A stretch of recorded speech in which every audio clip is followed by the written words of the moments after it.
This one's on? All right. Okay, welcome everybody. Hi, my name's Jacob Quinn. This is Bogomil Kaminsky. We are kind of running a Julia Data mini symposium today. Okay, so we have 3 separate hours, 3 sessions.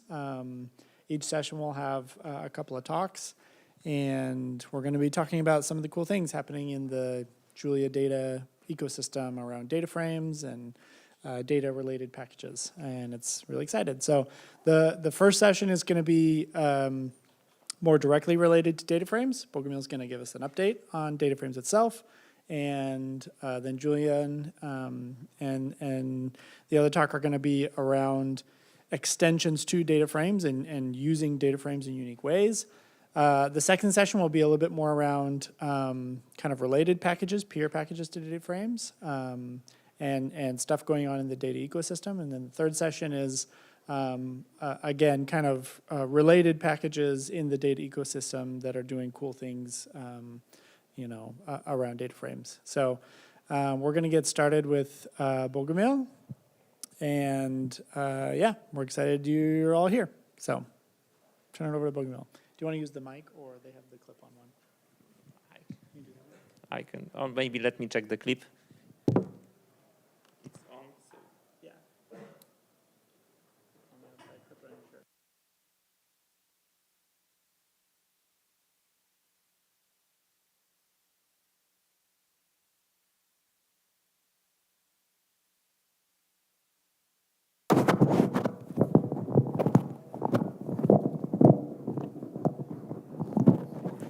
Okay, so welcome everyone. So the first presentation is. Let's do it on your shirt. This one's better. Okay. Feedback. Yeah, that's. Or maybe here. Yeah.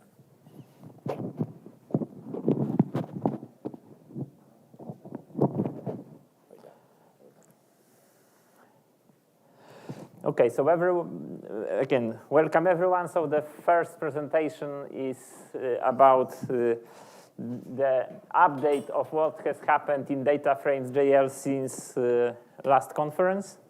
So we had 3 releases, as you can see, and I thought that it would be now what has happened.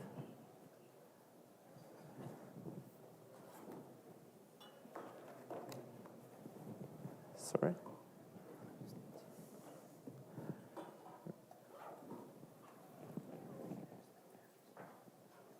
Let's.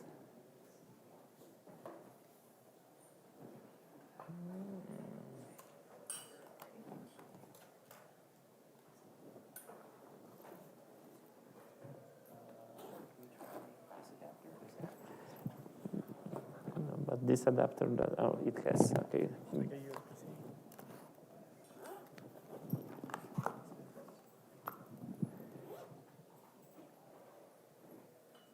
Yeah, now it got.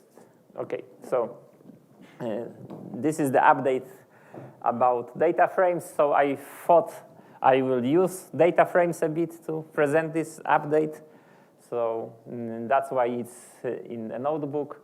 So apart from data frames, I use some of the core packages that are typically needed to work with data frames. And I start with my favorite feature of CSV, so that you can parse strings.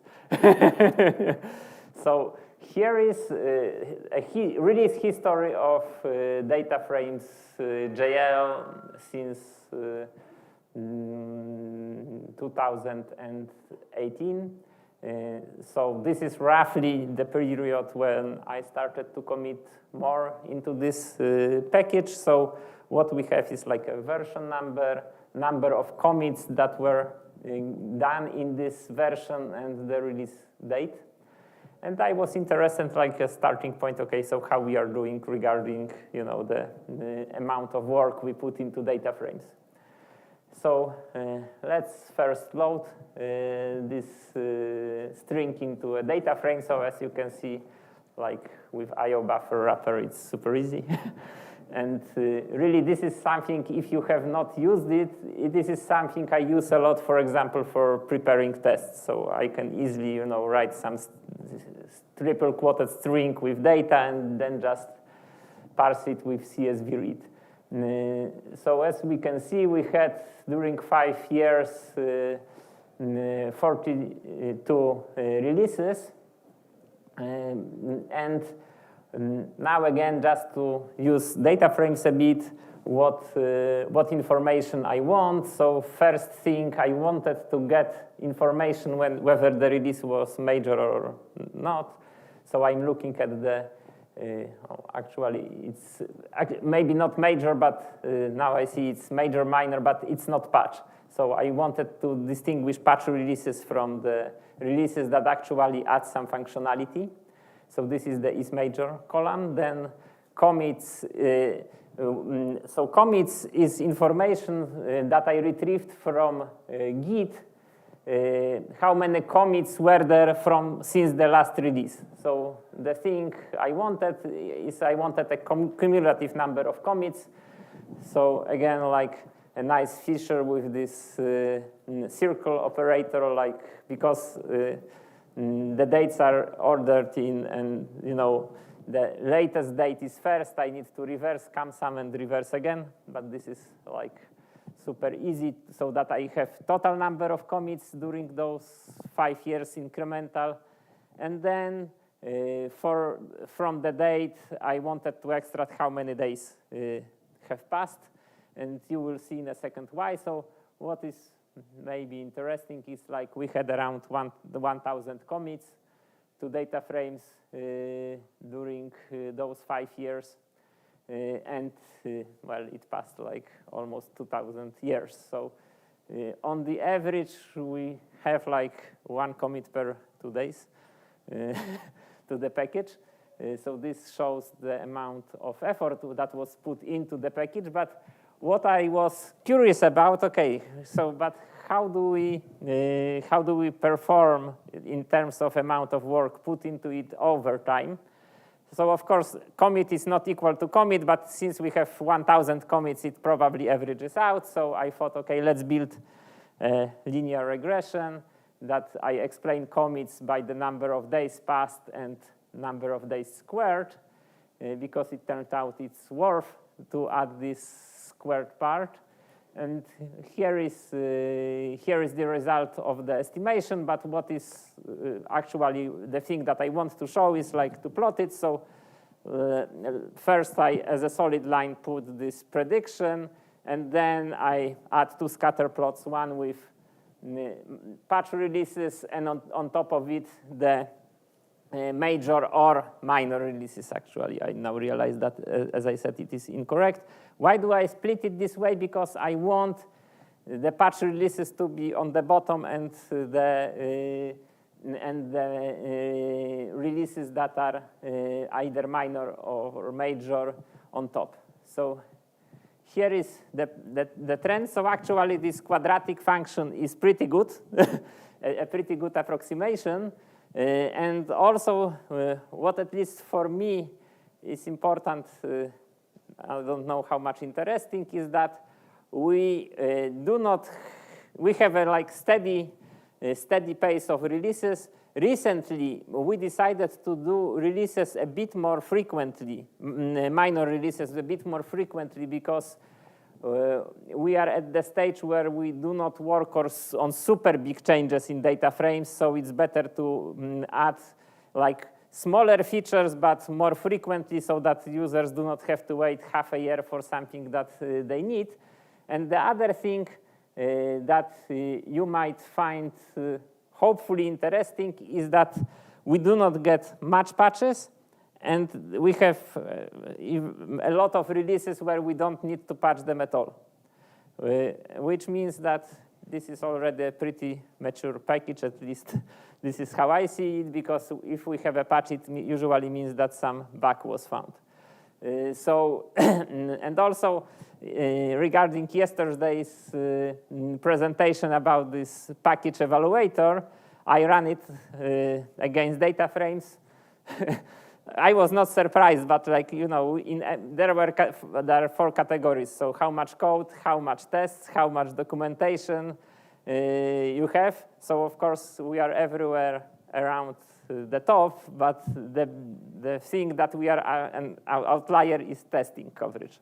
So really, we put a lot of effort to make sure that we have a good coverage, but from the fact that I needed a quadratic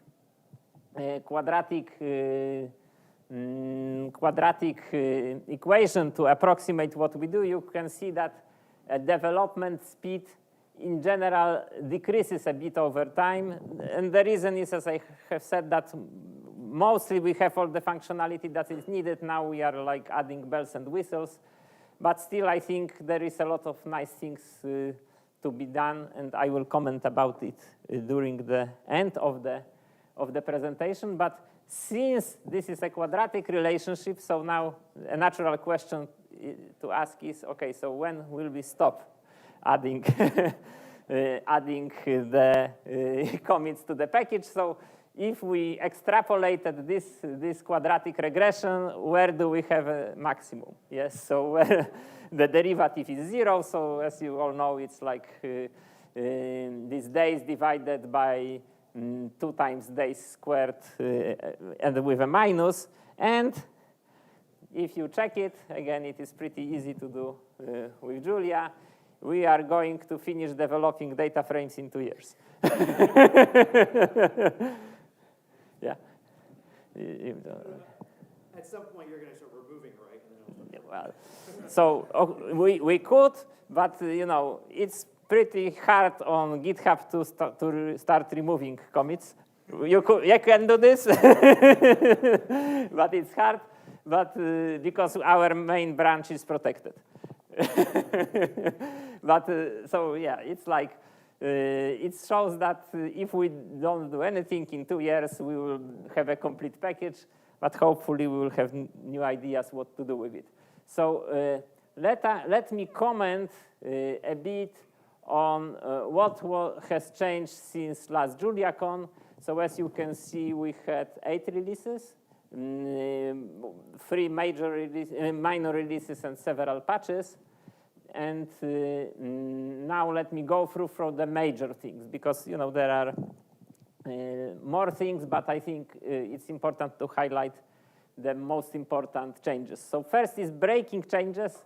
And although I call them breaking, they are really like a super minor breaking things, but still it's important for me to, you know, explicitly show what has changed. So the first thing is that we started requiring Julia 1.6. So earlier everything worked up to Julia 1.0, but probably no one uses it anymore. And the major benefit of this, maybe for other package developers who still support Julia 1.0, is that we could significantly simplify the multi-threading code, because you know, Julia 1.6 has a much better support for it. The second change is a functionality change. So this required a change in Julia base. So when you write df.a broadcasted some value, this will replace a colon, while under Julia 1.6, it updated the column in place. So this is a small difference. It made the whole design of the package more consistent, but technically it's breaking. So this change is little. Instead of doing it in place, you replace. So most of the time you don't even notice it, but there are some corner cases where it matters. And the last breaking change, but again, it's like a minor breaking and actually what people wanted. So there is tables abstract row, and there are external packages that define this abstract row interface. Like, for example, I know in Beacon Biosignals, they have their, in Legolas, they have their special abstract row types, and they wanted them to integrate well with data frames. So now every row is treated as a row, so technically for us like a data frame row. But it means why it's breaking, because in the past it was treated as a scalar. So we start recognizing that actually it's a row, and some code might stop working as it was, although mostly if you have a row, this feature was requested because people wanted a row to be treated as a row, not as a scalar. So what are the functionality changes? Again, my top 10, and I will go through it briefly. If there are questions, I will gladly, during the break or later, to go into details. So first of all, we have added metadata support, and this was requested by many people working with, medical or economic data where you have like thousands of columns and you need to know what's in them. Then we have a fully operational pivot table. This was a pending issue from 2015 or 16, I think, and we finally added it, so we have a fully functional pivot table now in data frames, so that if you unstack things, you can automatically aggregate. In joins, another significant functionality improvements. You can have by default a database like join that does not have a defined output order like in databases, but if you want to specify output order, you can. So now we support it. It wasn't supported earlier. And again, similar thing in group by default, you didn't have a very clear order of groups, but now you have a full support and control how you order the groups in group by. Fifth thing is some extensions to the operation specification languages. So like, for example, I think most important is ProPro. So if very often people want, okay, I have a group data frame and calculate me proportions of what percentage of data is a given group. So this is what ProPro does, and this is super often needed. We improved calls and not column selectors, and this was something that Tidy JL requested, and it is done, and I think it's a nice improvement. Now, seventh thing is a technical. So with subset functions, you can drop whole groups. Earlier, you had to. It was a bit more complicated. You could, of course, drop whole groups in group data frame, but now you can drop them more easily. Functionality 8, I think, is, again, very important for people working row-wise with data frames. So we support whole base interface for like treating a data frame as a collection of rows. So all those push first, insert, etc. Every function from base that works on collections now works on a data frame in the same way. Passing scalar keyword argument to flatten is something that was also requested a lot. So when the flatten function, what it does, if you have a column that is a vector of vectors, for example, you flatten it into a single vector. So it's like vertical concatenations of those vectors. But for example, sometimes you might have a missing value. And earlier we errored because we said that you cannot flatten a missing value, but with this flatten argument, scalar argument, actually you can. And the last thing, again, something that was often asked for is the keep keyword argument to all functions that are checking unique rows. So previously we kept everything except the first occurrence, and now you can select which occurrence of repeated values in a data frame you can keep, or even you can keep all of them. And it's interactive work. It was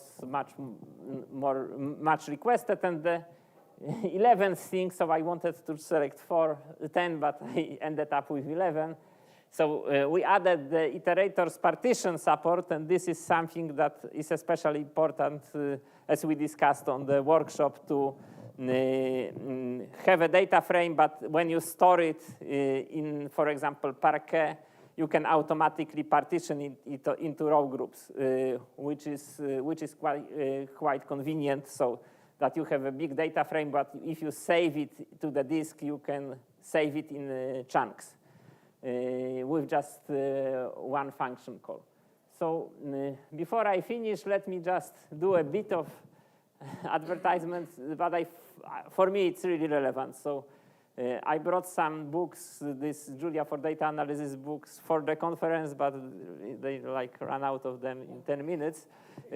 But here I'm mostly talking to the instructors, so I really did this book in order to help promote Julia, so that there is a book that can be used by instructors in courses. So that's why we have code for all chapters, solutions for all exercises, we have extra exercises, we have Jupyter notebooks for everything. So really, if you are an instructor, please consider contacting me, and I can help you with starting to use this book in the course. And again, the point is to lower the barrier of entry for students of starting using Julia, because this book, if you don't know it, is divided into two parts. First part is like a basics of Julia, so it's not only data frame, but basics of Julia, and the second part is how to work with data frames. And to wrap up, I have said and showed you that kind of we are in the maturity phase of the package, but still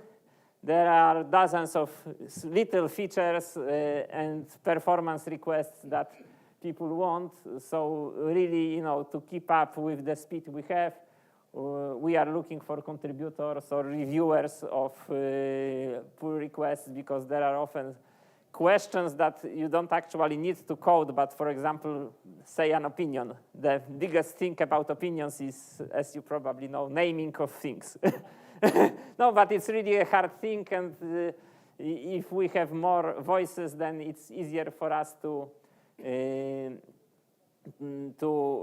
make decisions. So if you would like to somehow support the development of data frames JL, please do not hesitate. First of all, do so. And if you would like to discuss how you could get involved, I'm here, and we can talk about it.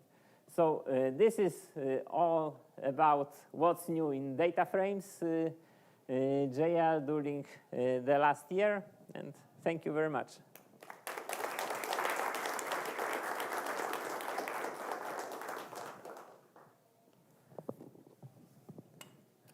Do we have any questions for Bogomil?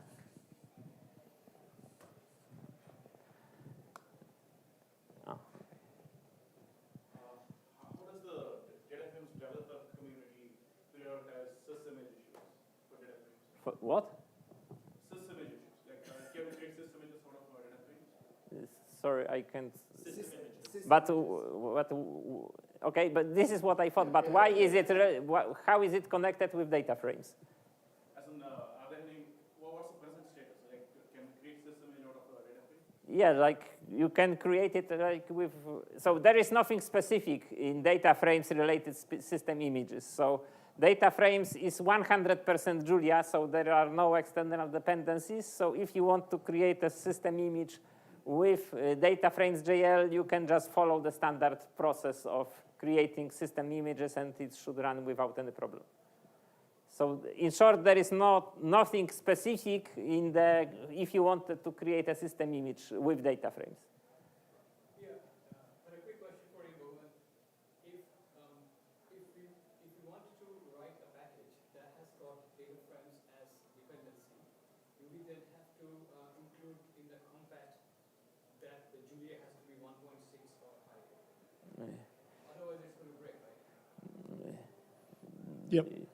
No, so you can, but you don't have to, because what I mean by this is like package JL will just do resolution that if you want to install your package on Julia earlier than 1.6 and require, for example, data frames 1.5, it will tell you that there is no version that is compatible. But technically, you wouldn't have to put the matching requirement in your package, but effectively, anyway, 1.6 will be required. Yeah, so it's a combination of, are you using newer features in data frames versus newer features in Julia? So it will install an older version of data frames, and if you're using compatible syntax, then it'll just work. But if you're using newer data frames, then that's where you get the incompatibility. Yeah, so maybe one comment regarding this is that those 3 breaking changes are the only changes that are technically breaking since 1.0 release. So even though I cover it from 1.4, actually from 1.0, those are the only changes that are technically breaking, but however, all of them are like really minor things. Mm-hmm. So you can safely assume that if you use syntax that requires only data frames 1.0, you can require in your package 1.0, and then also Julia up to 1.0 will be accepted. Yeah. Yeah, Stefan. I'm kind of curious why that change in behavior depends on the Julia version rather than the data frames version. You mean the second one? Yeah, okay. So the reason is the following. Data frames on purpose was designed as a data format that allows mutability. So I have a column and I can change its type dynamically. So it's type unstable and I can replace column by any other column I would want. So now in base, broadcasting was designed by assuming that broadcasting can be applied only to containers that are actually type stable. Type stable, of course, you could have any, but like that you cannot in a container dynamically change the type of the storage that you have. And this update DFA dot equals value actually allows, so the change in Julia was needed to allow for such an operation to change the type of DFA. Because the design of broadcasting earlier assumed that you only do broadcasting in place. But we wanted to do broadcasting that could replace, and the original design of broadcasting in base did not allow for this. So under 1.6, it was an in-place operation, and you can't change the type. Under 1.7, the assumption in Julia was relaxed, and so now data frame takes advantage of that. Yes. And allows you to generate some other value. Okay. Yes, exactly. So this is the like user-facing change. Technically, if you know and you know the internals of base, what has changed that in 0.6, if you write this, you you always DFA was doing get property before broadcasting was resolved, while in 0.7 it does maybe get property.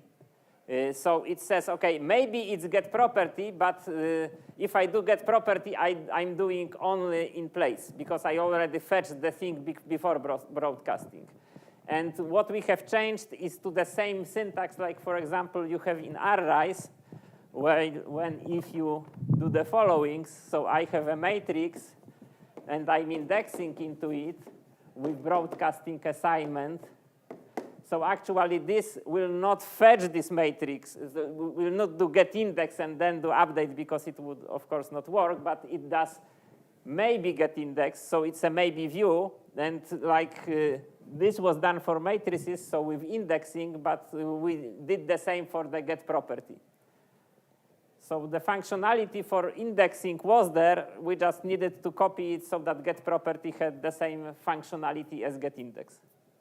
Are there any other syntaxes that could be on the left-hand side of dot assignment? Like, is there anything else we should? No.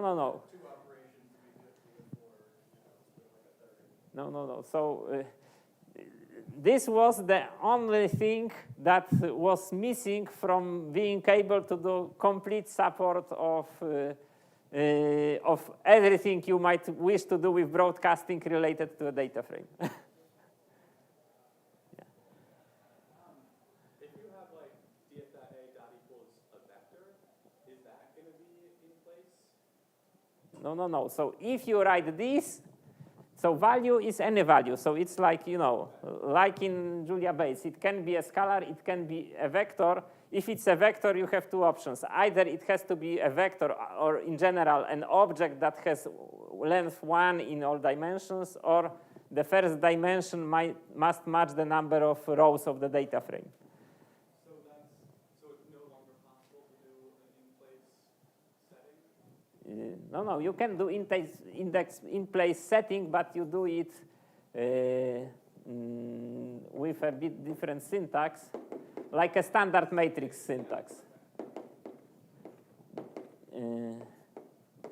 So it's like colon, and then it's a standard matrix operation, and standard matrices do in place, so data frames also does in place. So actually, we didn't have a problem that we are missing in place.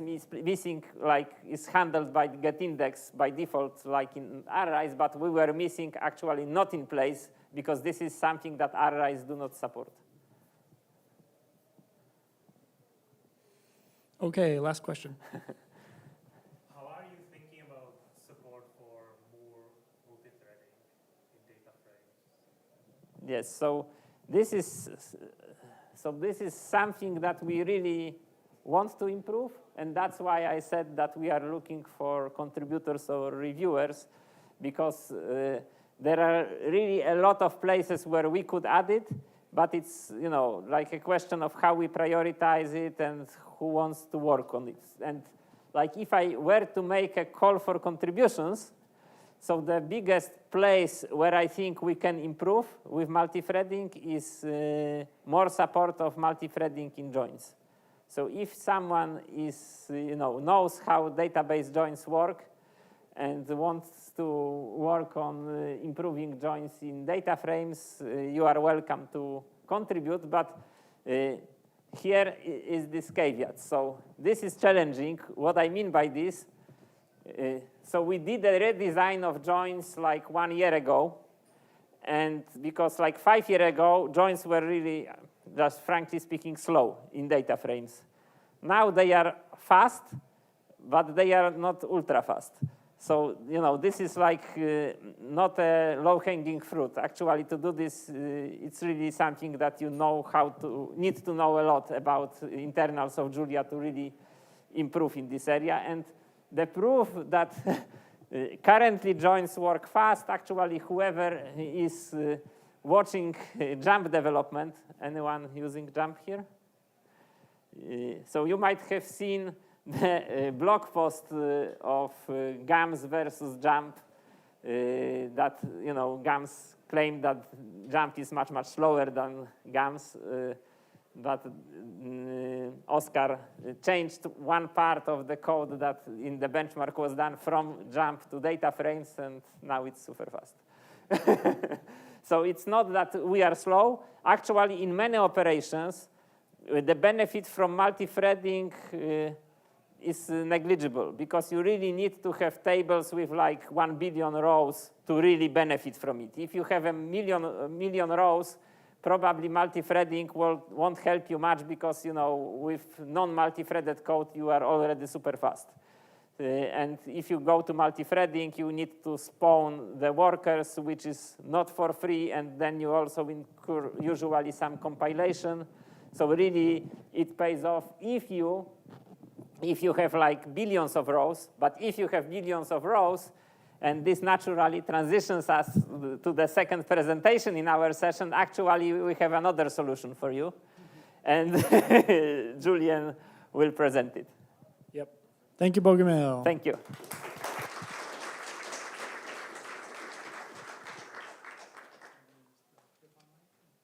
Just hold this one. I'll take the clip on. Okay. You have the clip on mic. All right, we're going to welcome Julian Samaru. He's going to show us some of the cool stuff he's been working on with Dagger. It's a distributed data frame processing framework. It's been around a long time, and he has graciously stepped up to push it even further than it was originally designed. So we're excited to hear what he is going to teach us here.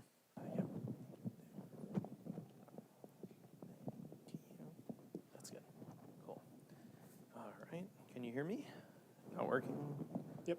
Yep. Okay. Yep. Okay. Cool. All right. Give me just a second to get set up.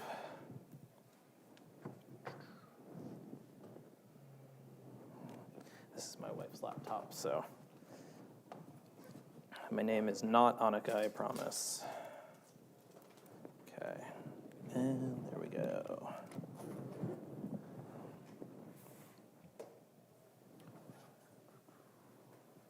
All right. So, as Bogomil and Jacob both said, I am Julian Samru. I am a research software engineer at MIT's Julia Lab. I do not live here at Boston. I actually live in Tennessee, but that's beside the point. For the purposes of this talk, you can know me as the maintainer of Dagger.jl. What is Dagger.jl? So Dagger is, from a high level, it's a parallel computing library. So it, like many other libraries in Julia, it allows you to do parallel programming, multi-threading, distributed computing, GPU programming. All of that's possible with Dagger. All of that's wrapped up through various APIs and interfaces in Dagger. For the purpose of data processing, though, because this is the Data Mini Symposium, Dagger basically has a concept of data locality. So, there's many libraries out there like, that you'll see in Python and such that kind of don't really pay attention to the different places that data can be. They don't really have a concept for, hey, maybe my data is not here locally in memory, maybe it's on a different process. And I still want to be able to work with that data. And it may only have, other libraries may only have the concept of there's one data type, or there's a limited number of data types that, you can work with. And Dagger does not limit you to that. Dagger has, internally knows about types of data, where data is. Is it on another process? Is it in memory? Is it on disk? What is disk? Could it be a database? Very flexible, has a lot of, internal machinery for kind of handling all the different places where your data can be. And it so anyway, I'll show some more of these details as we kind of get into it. But the purpose of the talk today is not to focus on Dagger itself, but to focus on a library which uses Dagger called dtables.jl. What is, basically, why do we need another table implementation? We have data frames. Data frames is amazing, as we just saw, as we probably already know. So why do you need another table library? Well, really, it's for this model of data locality and really being able to extend the data model into different modalities and to different hardware. So what dtables really is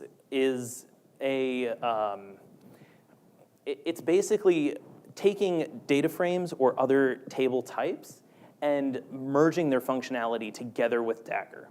And what that lets you do, so you can use dtables with data frames, works excellently. But what it lets you do is do things like distributed computing with data frames, which normally you cannot do.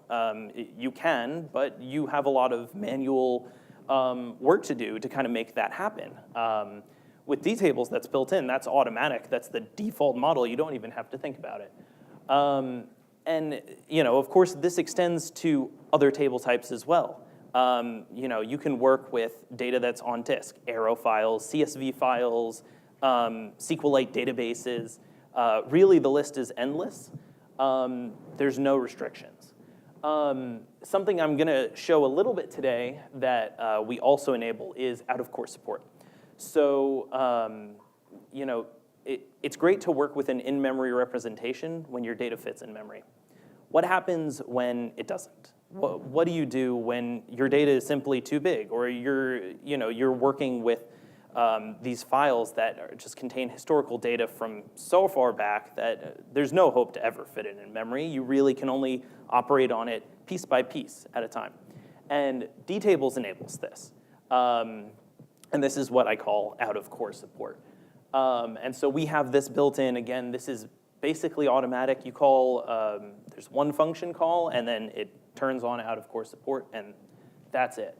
and then everything just seamlessly does out of core. And I'm going to show this in just a second, so let's actually take a look at that now. So here I'm just generating some data. That's just a little helper for me. So let's actually construct a D table.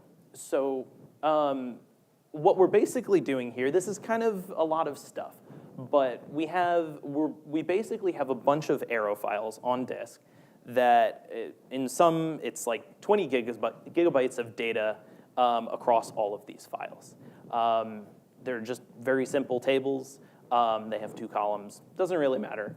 But basically what we're going to do is we're going to use Dagger to lazily reference all of these files. So this dagger.file function here is basically saying, okay, give me the path to your file. Tell me how to read and write it. So arrow.write and arrow.table. Those are your serialization and deserialization functions. With those, you can go between in-memory to on-disk and back. And don't mind the use IO equals true. That's just kind of a separate detail. Basically, what we're doing here, though, is we're constructing this vector of all of these files. They've not been read in yet. We haven't even checked that the paths exist. But what we're doing is we're creating this D table from these lazy references to these files so that we can then work on data which is bigger than RAM. I mean, on this laptop, it's probably fine, but I worked on this code on a laptop that only has 16 gigabytes of memory. I had 20 gigabytes on disk, and I was still working on it just fine. And the D table enables that through a mechanism like this, where you just basically say, here are my files, don't load them into memory. I'm gonna tell you what to do in a little bit, but just give me a table object that I can work with. So we can see that when we actually create one of these, we get, it just prints out, okay, it's a D table with 172 partitions. What does that mean? So the way that the D table works under the hood is that it takes your greater table, whatever your table is, whether you already have one in memory or whether it's spread across a bunch of files on disk. And it basically says, okay, we're gonna partition this data. We're gonna split this into separate subtables, and that is gonna be kind of our currency, the lowest layer. We have a bunch of these little subtables, and they're basically, you can imagine they're just stacked on top of each other. So each partition is just, a set of rows, on top of or below another set of rows. That's it. And so if I was to actually run this, I'm not going to do a real-time, running of code because we all know how that goes. But if you run this, it's basically immediate. Doesn't matter how many files you have. Constructing this partitioned D table takes almost no time at all. And it's because it's lazy and it's partitioned, we just basically have to see there's a bunch of files and that's it. So anyway, so I kind of went over some of this already. So I'm not going to show a whole lot of operations, but the point I'm going to make here is that you can basically the intention is to be able to do all the same operations that data frames exposes, the D table strives to support. Obviously, that's not currently the case that we have support for all of them, but we would love help to implement all of these. We have to keep up with data frames' amazing pace of development, so, but we'll, for example, okay. What we have here is, so we constructed that table above, right? So we have this big table, it's 20 gigabytes, whatever, and we want to operate on it, but again, we only have 16 gigabytes of memory, no problem. You can run regular functions on this D table, and it is going to work just fine. And the reason for that is that under the hood, the D table is essentially breaking this operation down into a set of smaller operations on just those partitions that we have. It's saying, okay, give me the first 2 partitions. Let's do a reduction on those. Then the next set of partitions, we'll do a reduction on those. And then at the end, we're gonna combine all of these with a single final reduction or something along those lines. Now, of course, all of this happens multi-threaded, distributed, in parallel. You don't have to ask for that. That's built in. That's kind of just part of the model. So this can be really great. You have a lot of files, but you also have a lot of Julia processes. You can start a lot of workers. Maybe you have you know, a local cluster that has a ton of workers. dtable will make use of all of them. It's going to just split those partitions across all of your workers and just start working in parallel, start using multi-threading automatically. So let's actually just quickly look inside the dtable. So as I said, there's basically partitions or chunks. You can call them either. I tend to refer to them with one or the other. Each of these partitions or chunks can be any table type. It could be a data frame, arrow dot table, whatever. Could even be heterogeneous. I do not have an example of this today, but we strive to support you know, the sort of case where, say, your organization has a bunch of historical data that was in CSV, and then at a certain point they decided to switch to Arrow because, you know, CSV files are maybe not the greatest long-term storage format. And so that shouldn't be a problem at all. You can load those in just fine. And if that does not work, file an issue and we will fix it. But the point is, each partition is its own little table, any type, no problem. And so if we were to actually look at one of these partitions, we call them chunks in dtables, we see, okay, it's just an arrow dot table. Really simple. It could have been a data frame. It could have been a CSV file, whatever. So now you actually see that I use this, that I'm calling fetch here. So one important concept when you start working with anything that uses Dagger is that things are asynchronous. Things are lazy. Things are happening in the background. They're not, you don't run a command and sit there waiting. You run a command and you go and execute the next command and the next command. And you keep going, batching up all of your work. And in the background, Dagger is dispatching all of that work, sending it off to workers, moving data around. You don't even see it. It's happening in the background for you. When it comes time that you actually want to materialize that result and be like, okay, I'm ready to stop and see what I actually have here. Like, show me the results. You call fetch. And you can do this on basically any operation. They're basically all lazy, so you can just assume that you can call fetch on the result of any operation and physically materialize something. Now, I'm not going to do that because obviously 20 gigabytes versus 16 gigabytes, I don't want to kill my Jupyter kernel. So, but we'll just take we have just one partition here. We can do that just fine. It's 100 megabytes or so. And here, we're just kind of showing that in this specific table, it's homogeneous. It's just arrow dot tables. But there's no reason that that has to be the case. You could have other table types. No problem. And again, don't load 20 gigabytes into 16 gigabytes of RAM. It's not going to work. Now, caveat. This support is, there is an amazing storage system behind Dagger that makes all of this work, but it's a lot of work to get out of core working in a language like Julia where we have a GC, because we can't always guarantee that, well, we know that the memory has been freed. We know that we have enough space, and we can go ahead and load more stuff from disk. We don't always know that, so sometimes if you use the dtable, you might run out of memory when you expected that it would, basically that you wouldn't. This is a thing that we're working on fixing, but all of the infrastructure for managing the swapping of data from memory to disk and back and forth to satisfy the operations you need, it's all there. Mostly just figuring out Julia's GC and getting it to cooperate with us. And if you're going to be doing out of core, Arrow works excellently for this. CSV, because of all of the parsing and allocations that have to be made, does not work as well. So maybe just keep that in mind for the short term. So for the rest of this talk, I'm going to just basically show how we work with a smaller dtable, just to kind of see what we can do. Same invocation as above, except this time I'm only loading 2 of my partitions into this dtable. And we see that down here, dtable with 2 partitions.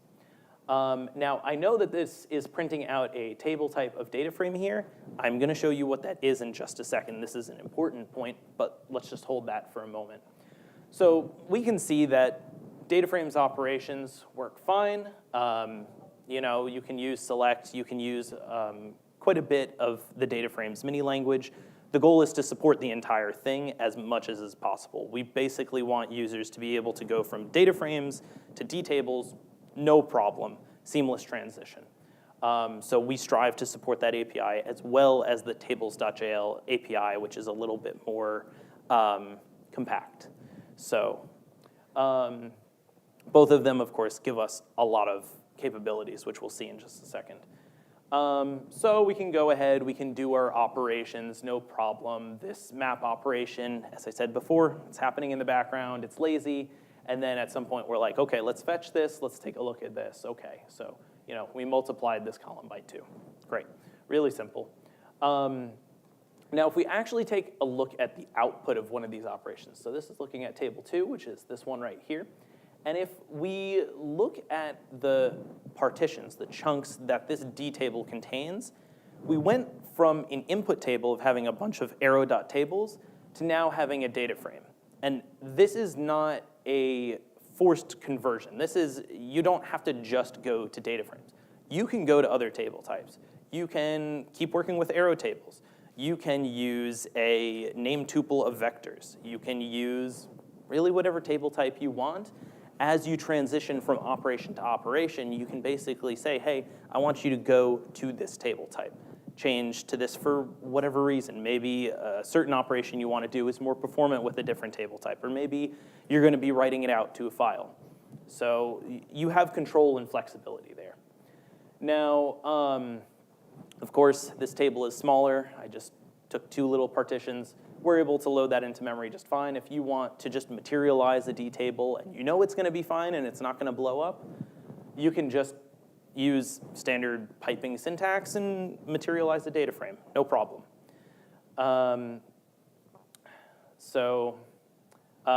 Joins work as well.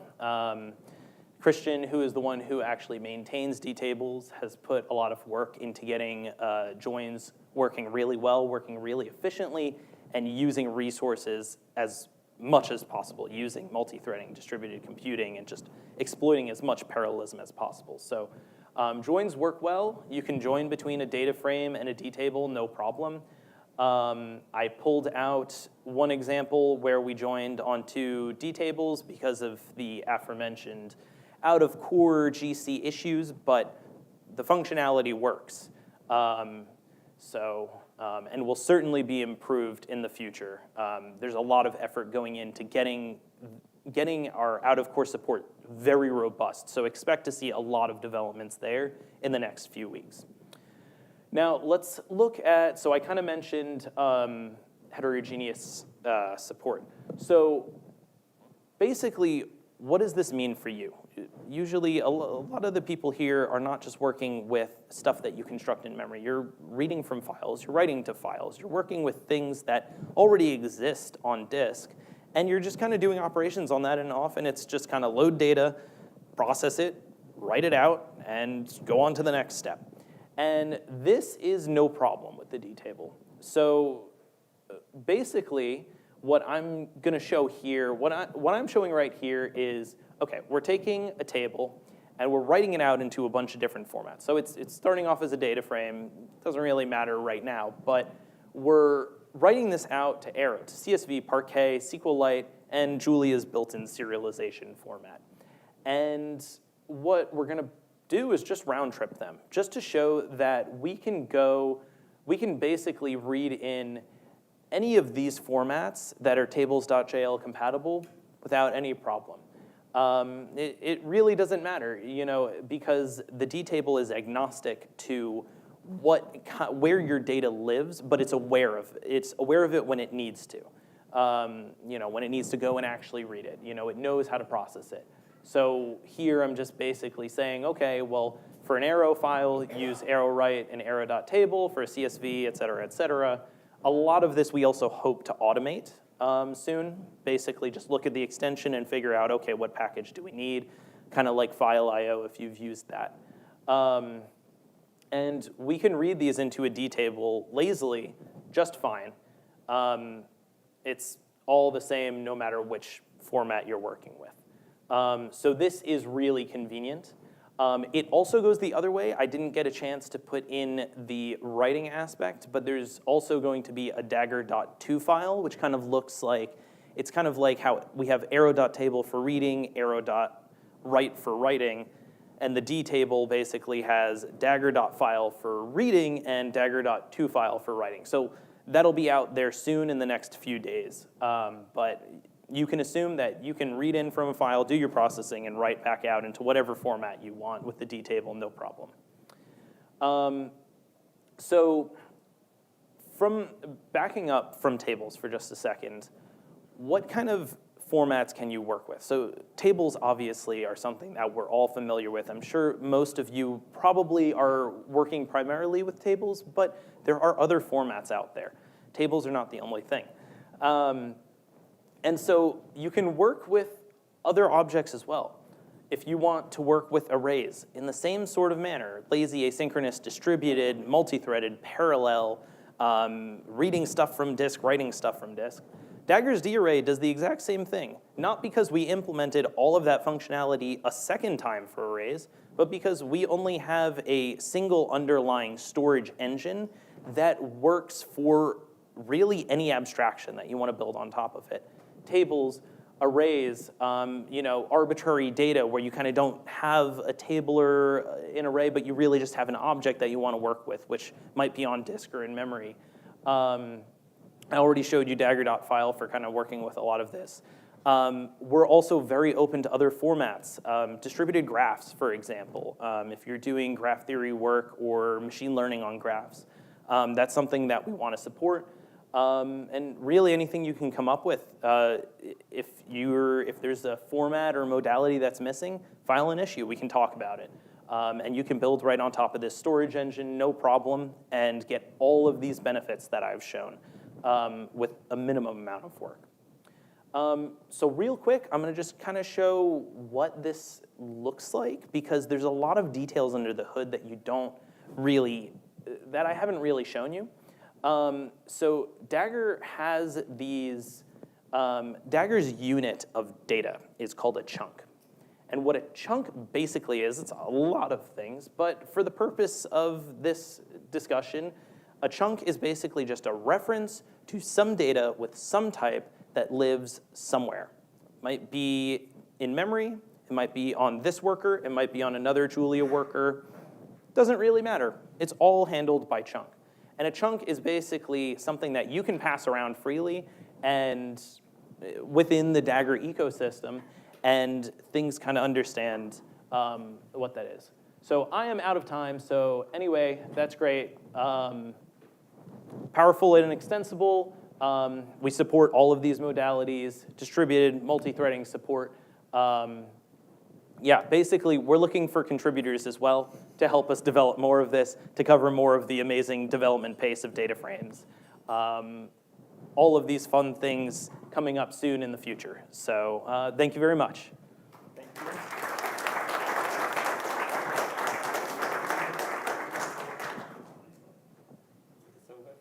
If we have Questions? So, yes, I was wondering if there was the assumption that all the files, let's say partition of files, are to be treated independently or viral. For example, if there's, for example, a lag operator or group by that overlaps different arrow files, would that still work? So, are they like combined together, or they have to be treated as completely independent entities by Dagger? Would you mind rephrasing that just slightly? I'm just tying the concepts together. Yeah, I'm wondering if the parallelization that happens if there are, let's say, two arrow files, is it the assumption that all the operation will happen fully independently, let's say embarrassingly parallel No. action, or if there's, for example, there's a group by that concerns an overlap over the data that are part of the two files, it will still work? Yeah. So Dagger is fully aware of the possibility that your data may be in different places, and you need to work across kind of things that may be in different locations, in different formats, but it will also recognize things are in the same location, so do the most optimal, the fastest thing. You basically, under the hood, when you define how a D table works, those details are presented to Dagger in a way where it kind of understands that locality, and it sees whether your operation is embarrassingly parallel or whether it's like a reduction. It's spanning a lot of different objects. So that's under the hood, kind of in the API, the interface with Dagger. Hopefully that answers your question. Yeah, thank you. Thank you. Okay. Yeah, maybe just maybe a bit of a naive question, but with lazy loading, you mean like, for example, if I'm reading a file, a really, really big file, and I want to filter observations, not after I loaded it, but as I load it, is that what you mean by that? So to an extent, no. Basically, the first thing I'd say if you have one of those situations is if you can split that file into multiple pieces before working with this, you're going to get the most mileage. And mostly that just comes down to the fact that we don't really integrate directly into the table packages and kind of make them start working in like this partitioned approach, but more that we already have partitions to work with, that the user kind of gives us those partitions in some format. Of course, if you pass in a big data frame, you can tell the D table, hey, split this up into partitions. But if you're talking about files, if you want to be able to do what you're doing, it would be best to have your file split into multiple. And we could see what that would look like in the future to kind of have some kind of streaming operation framework, but it's not currently a thing that we have. Great question. So like maybe let me add a short comment. So the requirement is that the file reader must be able to provide chunks. Yep. And for example, CSV provides chunks, so then it would not be a problem. But if a file reader would have to read the file as a whole, then there could be a problem. Exactly. Yeah, and the last question?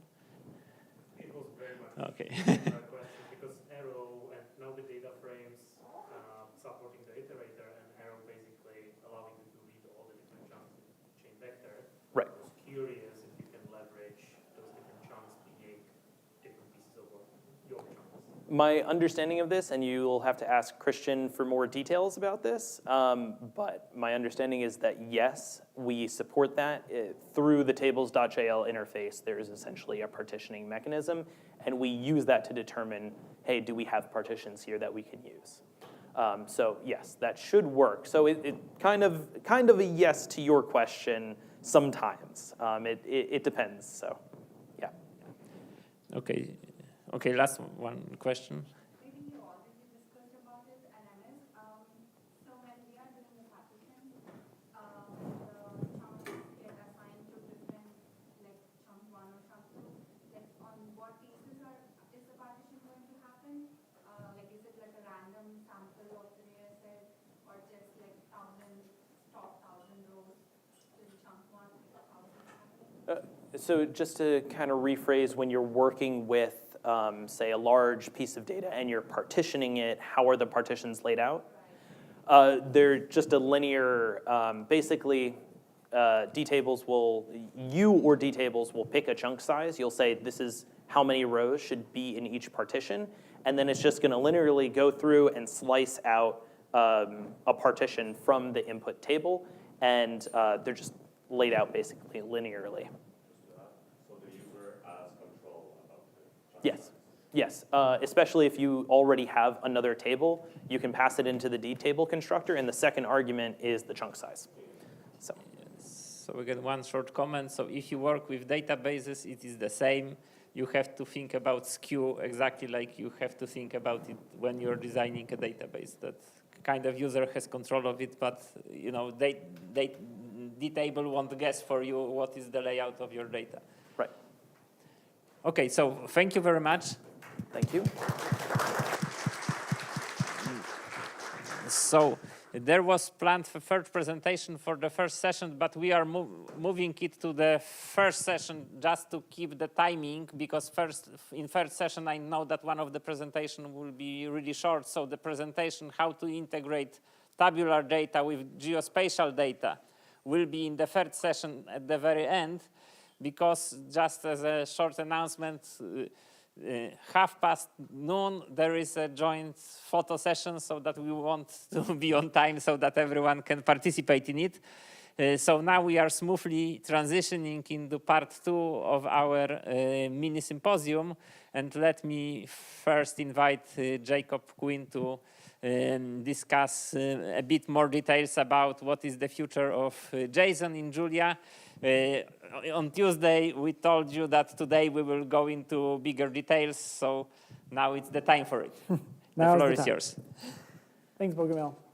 Yes, I'm Jacob Quinn. I work at Relational AI. We're building a cool cloud-native database in Julia, and it's a lot of fun. We have to figure out a lot of crazy details about how to deploy Julia and make it fast and have a good web stack and lots of stuff. But part of it is JSON, though I will say that JSON is a bit more of a hobby for me. If you know my history, I am a bit of a hobbyist when it comes to JSON packages. So quick history is there are actually lots of different packages to do JSON in Julia. The first one going all the way back to 2012, I looked up some history, and so before Julia even had a package manager, there was a few of these like really useful packages that were actually included in the Julia repo itself in this like extras directory, and they were just files, and you could just like include them if you wanted. And I think that's actually where data frames started as well. So there was a few of these in this extra directories in the Julia repo, and then I saw that Stefan actually moved it out into a separate repo in 2012. So that was a fun little. Yes, yeah. It was like we can't just put all the packages in the Julia repo. So that was a fun little look back in history. But I worked on the JSON 2 package in 2017. That was coming out of a need for wanting to do custom types deserialization through JSON. And it was kind of a first attempt at getting something working. Sam O'Connor came up with the lazy JSON idea in 2018, which took a very lazy approach.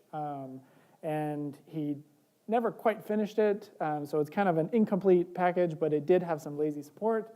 And then 2019, I came up with JSON 3, which, you know, you see a pattern here. It was an attempt to take the ideas in JSON 2 and make them really fast. So speed and performance was the focus there. And then, you know me, I have slowly been mulling over everything that annoys me and bugs me about all the JSON packages, and that's what I'm going to talk about today.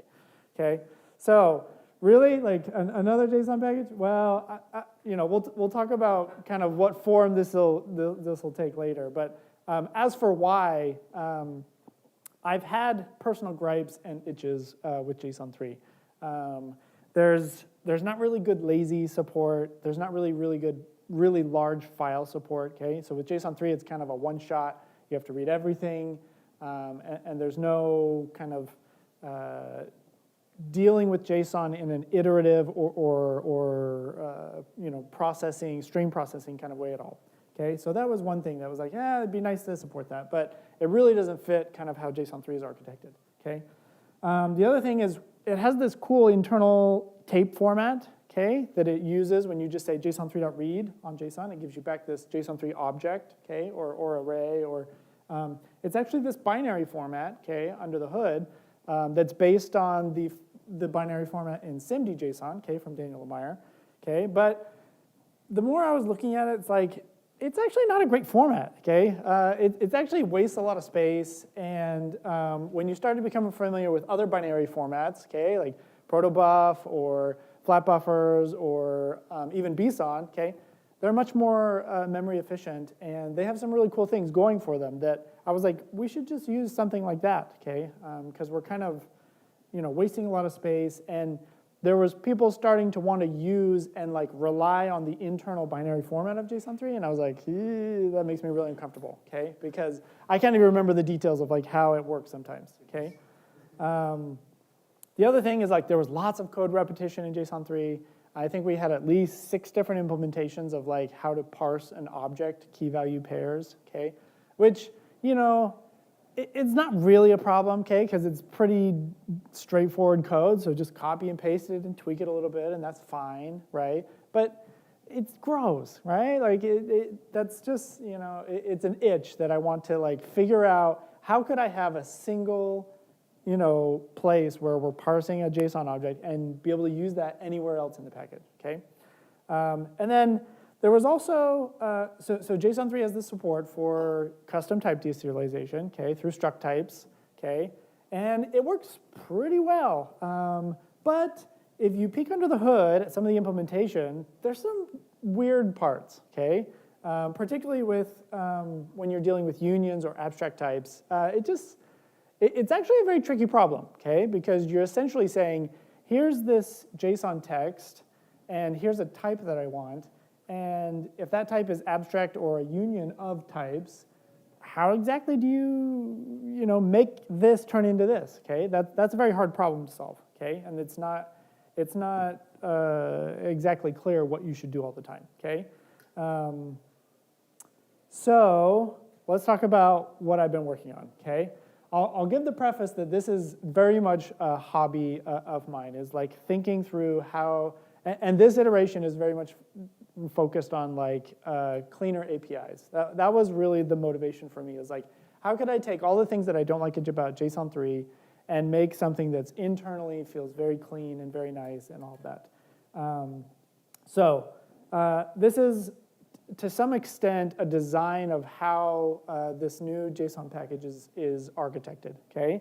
So everything starts with, you have a JSON source, and it all goes through what I call the JSON lazy value, okay? So you can call JSON lazy directly, okay? And that will return a JSON lazy value, okay? And really all that's doing is saying, let's look at the first character, and let's figure out what this thing is, and return. And that's it, okay? And JSON's kind of cool because it has a very limited type domain, and you can do that, okay? You can say, this is a null, this is a bool, this is a number, a string, an array, or an object, okay? Yeah, it's very cool, okay? And it makes it so it's really fast to just return directly with a little type tag to say, I know what this thing is, okay? From there, we have options, okay, of things we can do with this lazy value, okay? One of the things, like I said, I wanted to support was being able to use and process lazy values in JSON, and that's where this selection syntax comes in, okay? If you're familiar with XML, it has this idea of XML path, okay? And there is this concept of JSON path. It's not super widely used or known, but it's a similar idea where you're saying, I have a JSON blob, I want to kind of navigate down maybe a deeply nested structure and pull out specific values. Or I want to recursively search and return a list of values, okay? Or I want to match on a custom function, a matching function as I kind of navigated JSON, okay? And so that's fully supported in this new model, okay? So, and it's built generically so that it works on these lazy values. So literally, I can say, return a lazy JSON blob, okay? And I want to search down and extract one single deeply nested value. And it's literally only parsing as much as it needs to get to the value, and then it stops, okay? So it's very cool. It's very efficient. It's very nice, okay? It supports that. The other thing that it supports is a binary format that is very, very close to BSON, okay? That was mostly the inspiration that it took from. There's a little bit of a Julia flavor in there because the other thing I really wanted to support was arbitrary size numbers, okay? The JSON spec doesn't have a restriction on like what numbers can actually be, okay? And so you run into these weird cases sometimes where like, and this is across all languages, all JSON implementations, it's like, I have this big number that actually doesn't fit in a float64, so what are you gonna do? And it's like, well, sometimes there's a Python library that supports, their big arbitrary numbers, but a lot of these others don't, and it just gets messy sometimes. So I wanted to fully support that and say, it can handle it, whatever. And so that's built into the binary format, is saying, if it's a big int, if it's a big float, we can serialize that and we can have that supported. So that was fun too. And then also, I was like, hey, while I'm at it, the selection syntax should work on binary values too, okay? And I was like, hey, we need to make that work, and it has the same API, and it's all built on the same kind of internal interfaces. And then the other thing I wanted, which is what JSON 3 focused on and did really well, was this materialization, okay? So there's a single function materialize that you can give a type or not, okay, and it's going to fully materialize the JSON into a kind of a Julia domain objects, okay? So if you don't give it a type, it's kind of generic, dicts, arrays, strings, that kind of thing. Or you can give it a type, and this is where it follows kind of the JSON3, where you can have some control over whether it's a mutable deserialization or this actually supports the keyword def. So if your type is defined with keyword def, it knows you can specify that, and then it'll construct it like that. Or also the default, where you just kind of pass the arguments to your constructor in the right field order. But the cool thing is like all of this kind of works together, okay? So I could go through a progression if I needed to first get a lazy value and extract a single value, and then I wanted to put that into a binary format and maybe look at things, but then I also wanted to materialize it. It all kind of works together, and they all kind of talk to each other in the right way, which is very satisfying for me, okay? Because the internals, like, they play nice with each other. So I'm going to show you a quick, what are we doing on time? We're doing okay. So I'm going to show you a little bit of this in action. I have a little Pluto notebook here. Is that big enough? Let's go a little bigger. Boop, boop. So right now this code lives here. It's this JSON base repo, and I'm adding it here. And then here's a blob of JSON that I will work with. It's kind of has some bookstore data, and there's some books in the store, and then there's a bicycle in the store, and there's some random stuff, okay? So the first thing I was talking about is you can just call JSON-based lazy, okay? And it returns this lazy object, okay? And you can see what the keys are, okay? So the show method is smart here, and it's actually walking your lazy object and showing you what's inside, okay? Which is convenient, but that's only defined in the show method itself, okay? So, and you can see that it's really fast just to make this lazy object because it's only 20 nanoseconds, okay? We're really just peeking at what's inside this JSON and then returning. So it's very, very fast, okay? It's not doing a lot. It's waiting in a very lazy way to let you pull the data through whatever operations you're looking for, okay? Yeah, question back in the back? How far does it descend by default? That's a good question. I don't know. I think it'll fully traverse if you show it. But then I think the show method will stop at a certain point. So. I've seen that cause some issues with species nested JSON. Yeah. Yeah. So maybe be careful showing it if you're worried about it. I mean, most show methods for like arrays and even strings now do some elision. Right. It might be good to do that because when you have Yeah. a object, you don't want. Right. I think I'm hooking into the abstract dict show method. And so, I think that might be doing it. I'll have to follow up on that. Like I said, we have some of this selection syntax, okay? So here's some of the things that are supported on these lazy objects or these binary objects. Obviously, you can just get a key or an index, okay? If it's an object or an array, you can just kind of reference those however you'd like, programmatically, or like the x.key syntax. You can also just like select everything, and it'll return it as a list type. That's a special type in JSON because it then will work recursively if you're recursively searching things, okay? It knows to apply the syntax to this list thing, which is really just an array. There's also, we kind of do this, because Julia doesn't have a broadcasted get index, we do support that on the list. So you can say x.key on a list, and it will do a broadcasted get index, which is convenient a lot of the time. And then there's also this recursively select. So you can give it a key with the tilde, and it'll recursively search through an entire JSON object and find all the keys that match that type and return those as a single list. And then you can also just give it a function here and apply a key. You have to give it a key value function, okay? For objects, it'll return key value pairs, the field name and the value. For arrays, it'll be the index and the value, okay? But you give it a key value function, and you return a bool for whether it should be included or not. So it's kind of like a filter function, and you can do that recursively or over all the values of an object, okay? So it's really cool. It's handy, like XML, if you're trying to extract certain things. And like I said, this works on the lazy object, so it's only going to parse as much as it needs, and it returns, and that all kind of works really well. So I just had a couple examples here of doing that. One thing to note is if I run this, it's returning. If I do a selection on a key, let's add this one up here. So if I say load.store, this is returning another lazy object, right? And that's so that everything works recursively, okay, so that I can apply things and I can do this deeply nested thing because they're all lazy objects all the way down, okay? But if I want to materialize this, okay, I've defined the empty get index as a shorthand to say, okay, now I actually want to materialize whatever is here, and so I can actually see like an actual Julia value here. Okay, so that's just a note on why you're seeing these get index brackets at the end of all these, is because I'm saying I want to lazily go to the store, to the bicycle, to the color.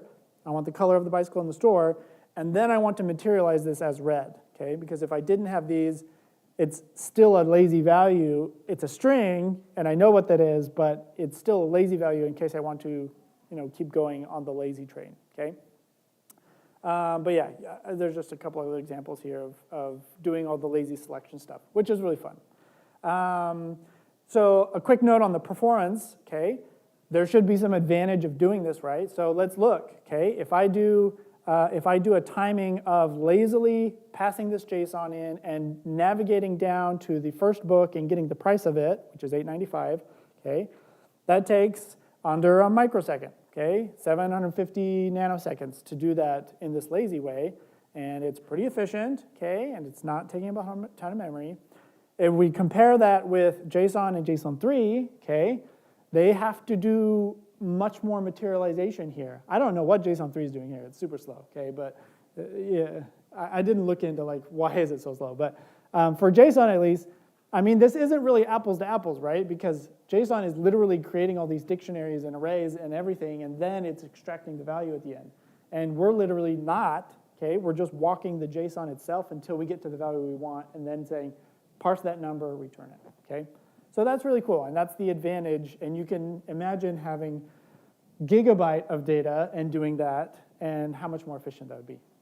In the place where you're saying lazy JSON.store.book, could you replace that .store with a lazy value of store you picked up someplace else and have the whole tree go lazily? Where like you have one lazy value that you haven't actual materialized yet, and you're putting that into a query in a second place. Yes, yeah. There's, are you saying for like comparison, or like what are you matching on? Because like that's the idea, right? Is I'm matching for store, right? Like it's kind of like I'm doing this. I'm doing a get index with that store, and I'm saying I'm looking for the field with the key named store. So it's whatever you're matching on. Say the value could be store, building, or road, but you won't know until you run the query Yeah. someplace else, but you want that as a lazy value. Yep, that's fine. Yeah, you can pass that in as a variable. That's totally fine. And Yeah. then it will materialize all of it? No, it won't. It'll do the lazy thing. So I can even do it like this, and this isn't going to be any different, okay? So I like this store variable here. I could pass that in as something that's dynamic, and it's going to be just the same. It's a question that can you take a sub-expression out of the first part of that and assign it to a variable? Is that what it Yes, and then Yes. use it later. So chop that query in half, take the first half of it. Yeah, And yeah, that should be fine. That's fine. Yeah, that's fine. Yeah, because they all return lazy objects, right? And then you can do whatever you want on the lazy objects recursively. So that's a big part of the design, right? Yeah. Yeah, kind of piggybacking on that, is there any like in-place materialization as it actually goes through? Like I have to pass this lazy Nope. different functions, it's going to value it twice. Yeah, no in-place materialization. So if you're doing repeated queries, you're repeatedly parsing the same stuff over and over. Yeah. So yeah, if you wanted, you could, extract maybe a deeply nested thing, and then you could query just on that. It'll start from that object and only parse down that tree. So that's a consideration. Yeah. Or if you know you're doing repeated queries on this little subtree that are really heavy. Maybe I extract just that subtree, fully materialize it, and then I do queries. So I'm not reparsing. Okay. I'm a big fan of the stuff you did with struct type with JSON3. Mm-hmm. Will this new one be able to handle all that wonderful? Because I've used that in my consulting work. It's wonderful. Yeah, it does. I think I have another slide on it. I can show it. Well, let me show the other. I just want to show one other kind of advantage of the new binary format in the new stuff. So, I mean, obviously, yeah, not apples to apples here because JSON, current JSON package doesn't have a binary format. So it's fully materializing this. It takes about 2 microseconds, okay? But even JSON 3, it has a binary format if you just say JSON3.read. And it's pretty fast, but this one's faster, and check out the memory difference, okay? JSON 3 is just wasting so much space with everything it's doing versus this new binary format that's being careful and memory efficient and much more performant. So I just wanted to kind of highlight that. Faster and way more memory efficient.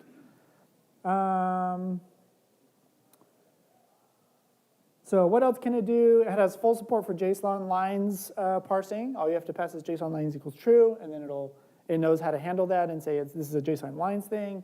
It has full multi-dimensional array round tripping. So I know that's been a long requested feature of JSON 3 that it didn't really work in the JSON 3 design, but we support it in this new stuff, which is really fun. Arbitrary dimensions, you can just say, yep, I'm going to serialize that and deserialize that. There's also been something I've wanted to do in JSON 3 for a long time, but again, like the architecture was just, it made it hard to change things, is being able to override the behavior of certain interface functions for types that I don't own, okay? And in that case, we're solving that with this new JSON style overload. So I can define my own style. It'll fall back to the default in all the cases, but if I want to override how floats are serialized, I could do that in my own kind of domain, okay? And then this is something that I have sketched out, haven't implemented yet, but it's a flattened iterator over nested structures. So as I am processing like really nested stuff, sometimes I just want to flatten it all into a single list and like process it in a stream thing. You can almost, it's all there, right, with the lazy stuff, but I just need to package that up into like a nice flattened iterator thing. But I have ideas of how to do that. So it's really fun. So yeah, real quick. Boop. That's something that Jason does, right? It has custom serializers? Yes, yeah. Yeah, so that's the idea. Yeah, that was a big idea that JSON 3 just never really supported that super well. Because I was like, no, there's a default way to do it. That's good enough for anybody. But I was like, no, actually, there's cases where you just want to customize things. So, yeah, that's kind of the idea. So here's the drop the mic slide, which is I actually want to propose this as a JSON package 1.0 release. So that's my evil plan to take over the world and actually consolidate everything into one JSON package. Because I feel like, at least for me, this is the JSON package that I think will be the end of my JSON packages. And so I'm finally ready to say, yeah, I think this should be the 1.0 release of JSON. It's actually pretty close to fully backward compatible with the current JSON. And so it shouldn't be disruptive at all, but it'll provide all of this new stuff as well as people want to use it. So anyway, that's my evil plan to put in place soon. There's a few things I need to clean up and stuff. But the package is there if you want to take a look. It's mostly functional and documented and everything. And so, yeah, I'm hoping it'll be a really good thing for the future of JSON and Julia. So thank you. Thank you. Yeah. Okay, so any additional questions? Yeah, Go ahead. Is the lazy data type going to tab complete? Yeah, it does. Yeah. Oh, so like you can lazily tab complete? Yeah. Oh, that's so beautiful. Yeah. Yeah, because it just relies on property names. So you can just tab complete and it knows how to find the property names and then it'll return them and you can look at them. So yeah, it's really nice. Yeah. Yeah, go ahead. On an unrelated question, on your slide you had materialize taking two arguments, X and T, and the type of the second argument? Yep. What? So that's the case where I have a custom struct, like a person struct that has like a name and an address. And I have JSON, okay, that's a JSON object with a name and an address. And I say, I don't want to materialize this as a dictionary. I want to materialize this as a person struct. My question is, why is the type the second argument? Good question. Yeah, we can make it the first argument. I don't have strong feelings about that. We are still before 1.0 release, so. Yeah, we're pre-release anything, so this is not even published. So yeah, we can do whatever we want. Yeah, good question. Any other questions? Cool, thank you. Okay, thank you very much. So there was a question about display of those JSON files. So now it's a natural time to show what is the state of displaying tables in the Julia world. So I'm really happy that Ronan, who normally does some Astro stuff, agreed to join us on this session and present us some information about the stated plans of pretty tables. So okay. The floor is yours. Thank you very much. First of all, thank Bob for inviting me to give some tips and tricks about how to print tables using pretty tables. For those who do not know me, I am a control automation engineer. I'm with the Space System Division of the National Institute of Space Research in Brazil. But today we're not talking about satellites. We're talking about this package called Pretty Tables that was developed because we need something to print the telemetry in a table.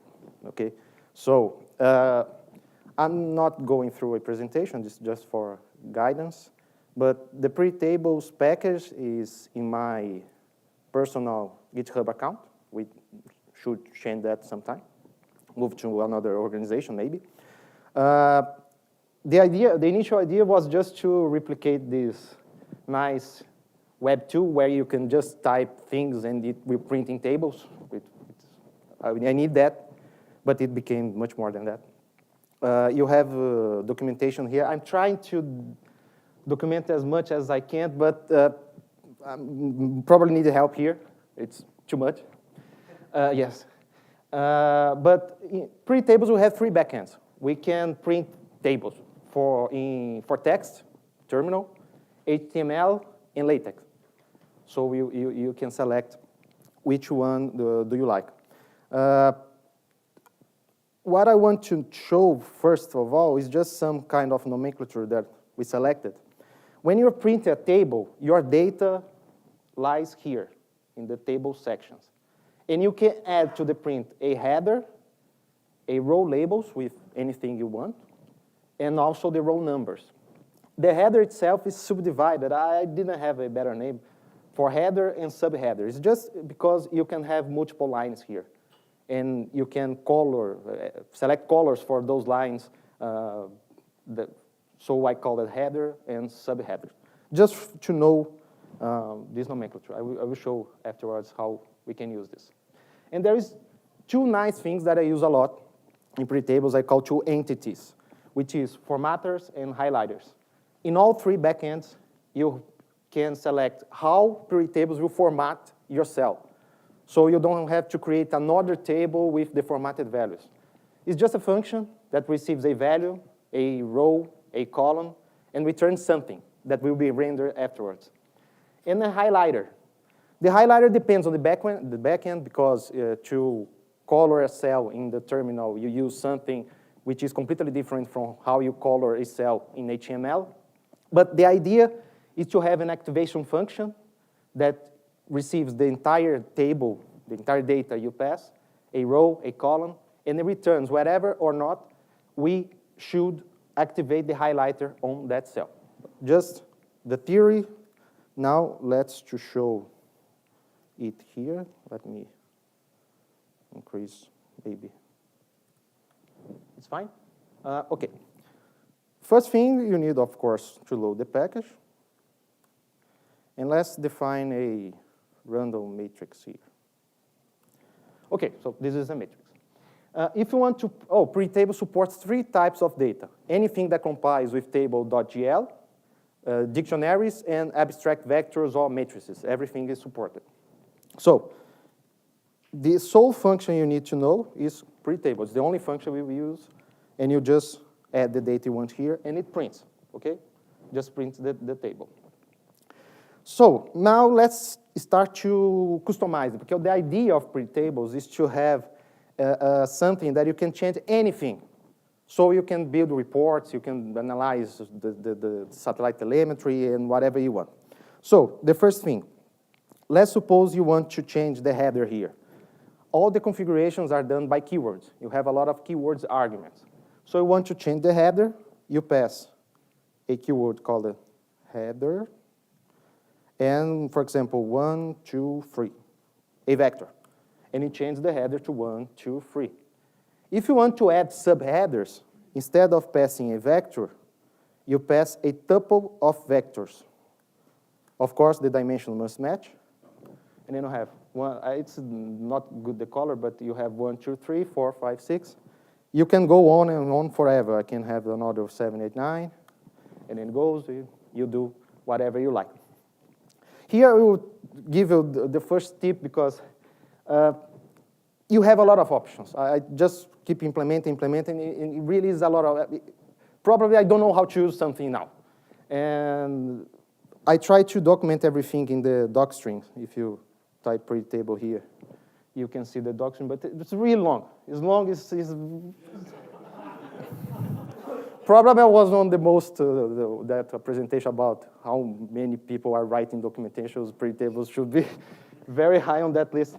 But because of this exactly problem, I create something called a terminal pager, which I really advise you to use.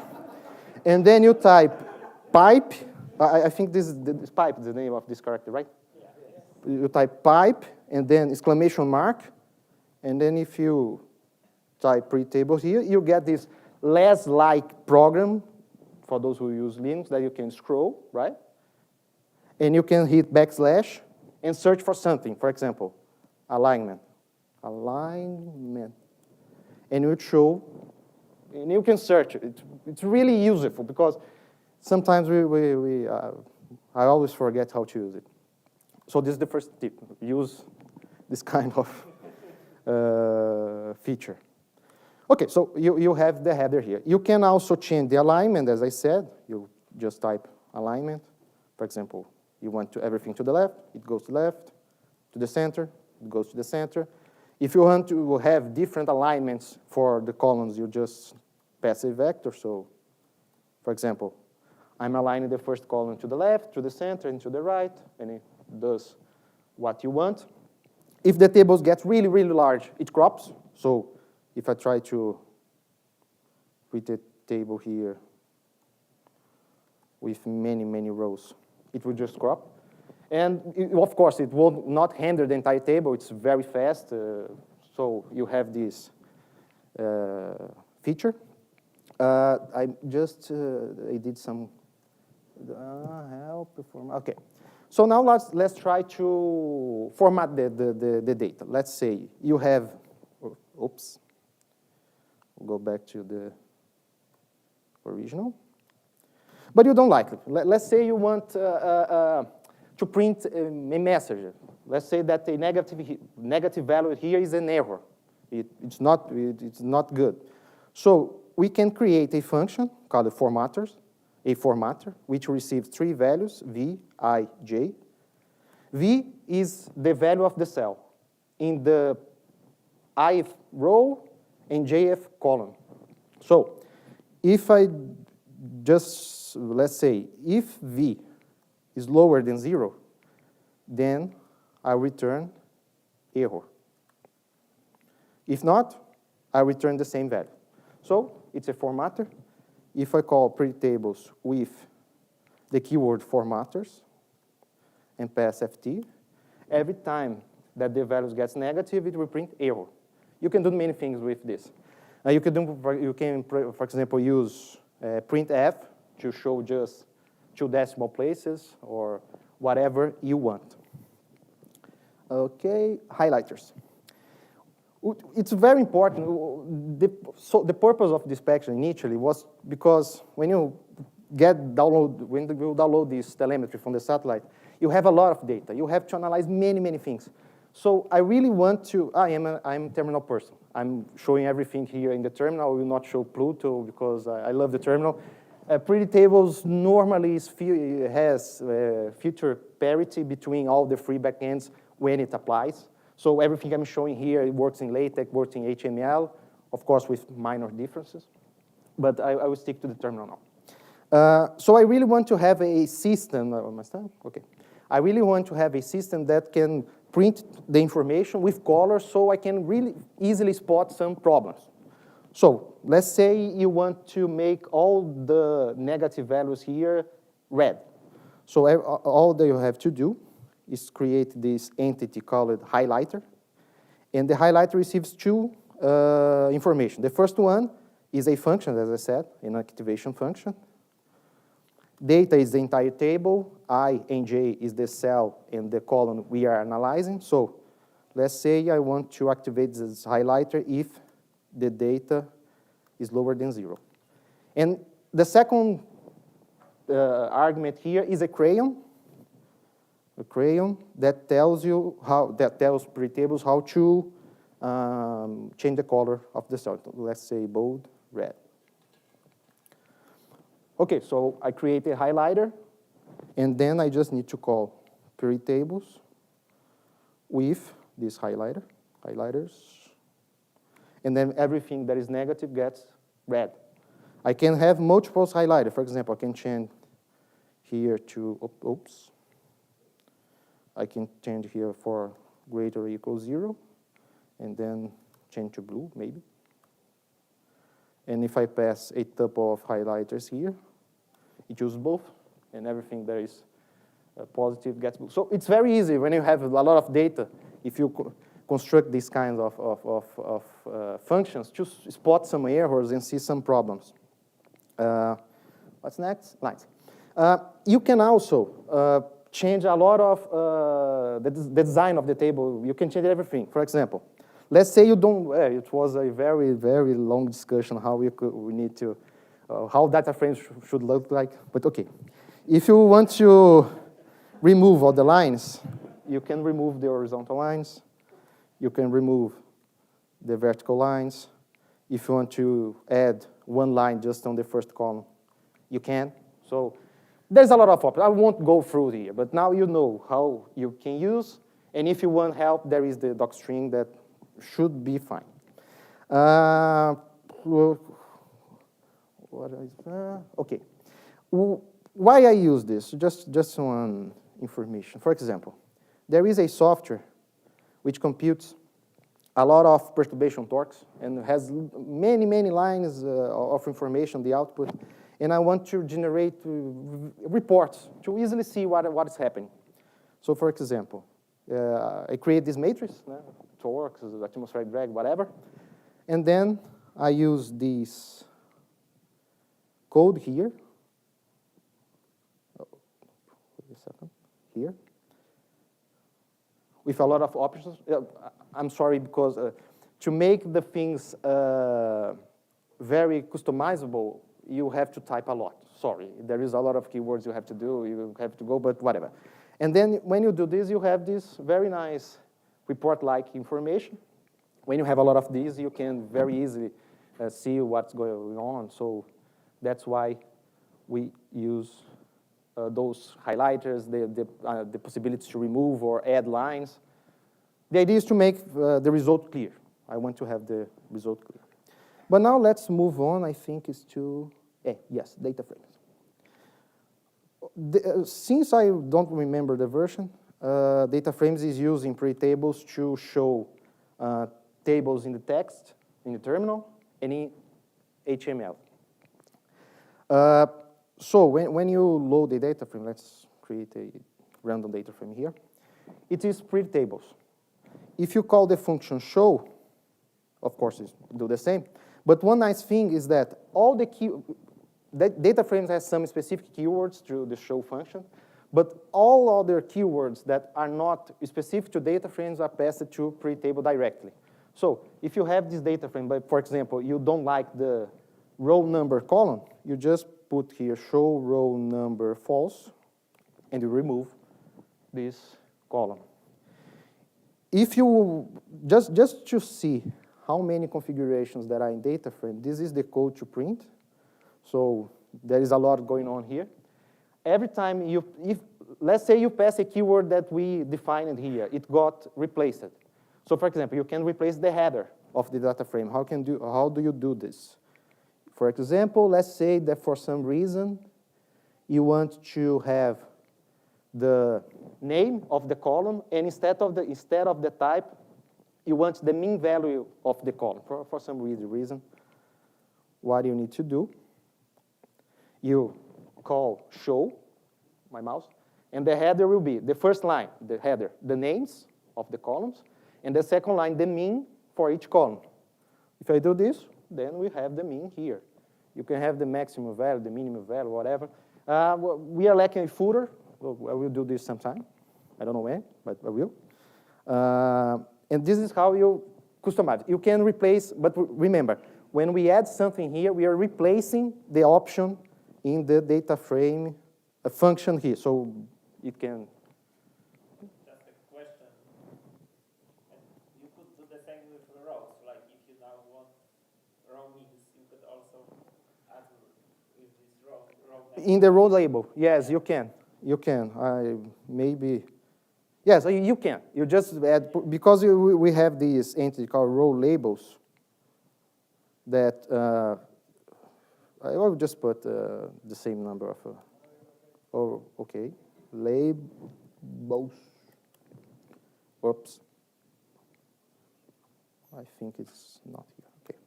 So there is a new column here with the row label. So you can put the mean, whatever you want here. Yes, you can do this. But my time is okay. Okay, so I want to show some very nice usage.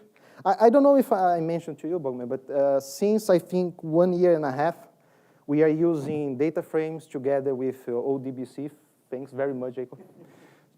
Every day we fetch the telemetry of the satellite. We generate this data frame with colors and whatever, just to get a glimpse of the state, to see if anything is going wrong. The problem with attitude, that is the system I'm working with, sometimes it's not a 1 or 0, problem or not problem. We have some trends that's difficult to filter. So this kind of features are very important for us. I will just load one example here. Whoops. Boa. Okay. So we have this is satellite telemetry, not all of them, just a part. We have thousands of telemetries. But the first thing I do when I have this big amount of data, big for our use case, we use the terminal pager. So you can scroll through the data frame here. We can also freeze some rows here so I can scroll the telemetry keeping the header, right? But it's not very easy. A lot of numbers, right? You see numbers. What does it mean? There is some problems. That's where I normally use highlighters. For example, let's say that if this column here gets negative, it's a problem. So we just define some highlighters here. Call again show. Remember, everything I pass here, it goes to pre-table, so I can add highlighters here also. So HL1, HL2. And then it will print the table with this information. Now let me freeze this. Okay? So I just need to scroll, and I will see when I have a problem or not. So it's very easy to verify this. You can, in the highlighter, you have, this is the, how can I say, the simple way to use a highlighter. There is a more generic API where you can specify the crayon depending on the value of the cell. why we do this is to make some very nice results. I would just pass it, then whoops. What I'm doing here is using color scheme, and I want to make the color proportional to its value, because, for example, if you have some temperature or something like this, it can go hotter or colder, and if we pass some threshold, it can be very bad. So we can do this, it's the same highlighter, you have an activation function, but now we don't use the simple version, we use a version that the crayon depends on the data. If you do this and show the data frame with this highlighter, takes a while. Then we see this colorful pattern where we can check if something is going beyond the limit.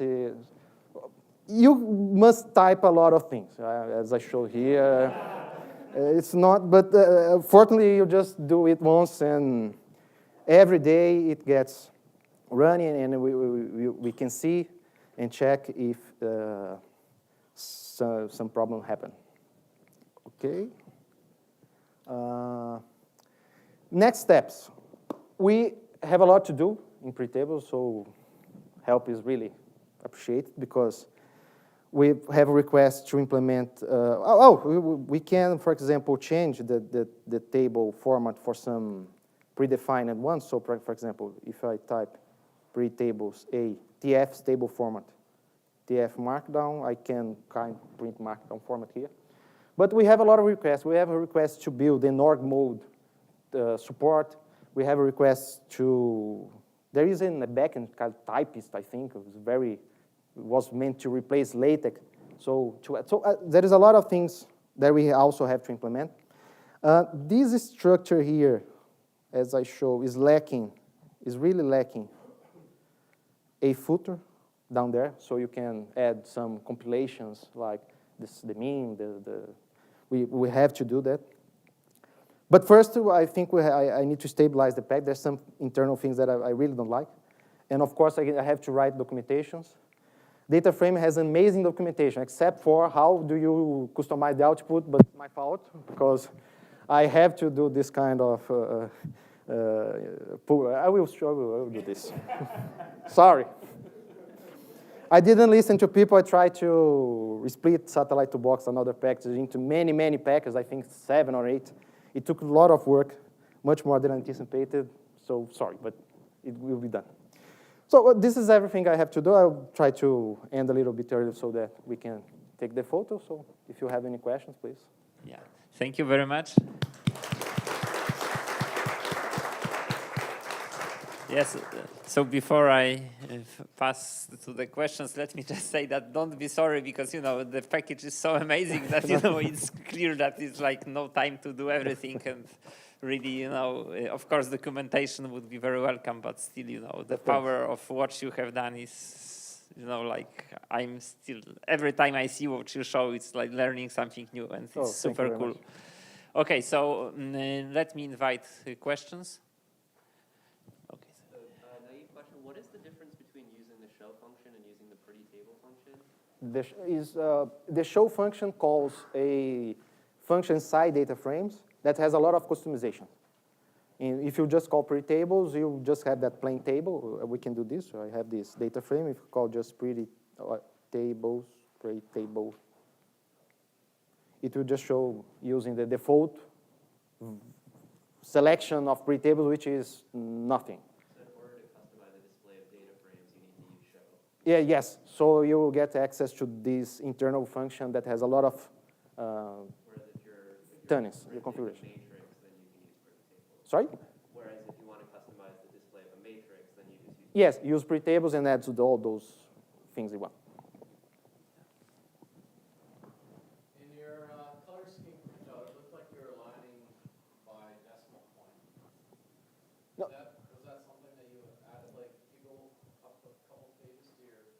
Yes, when you're using data frame here, and it takes a while because you have to render the entire table and it's a big one.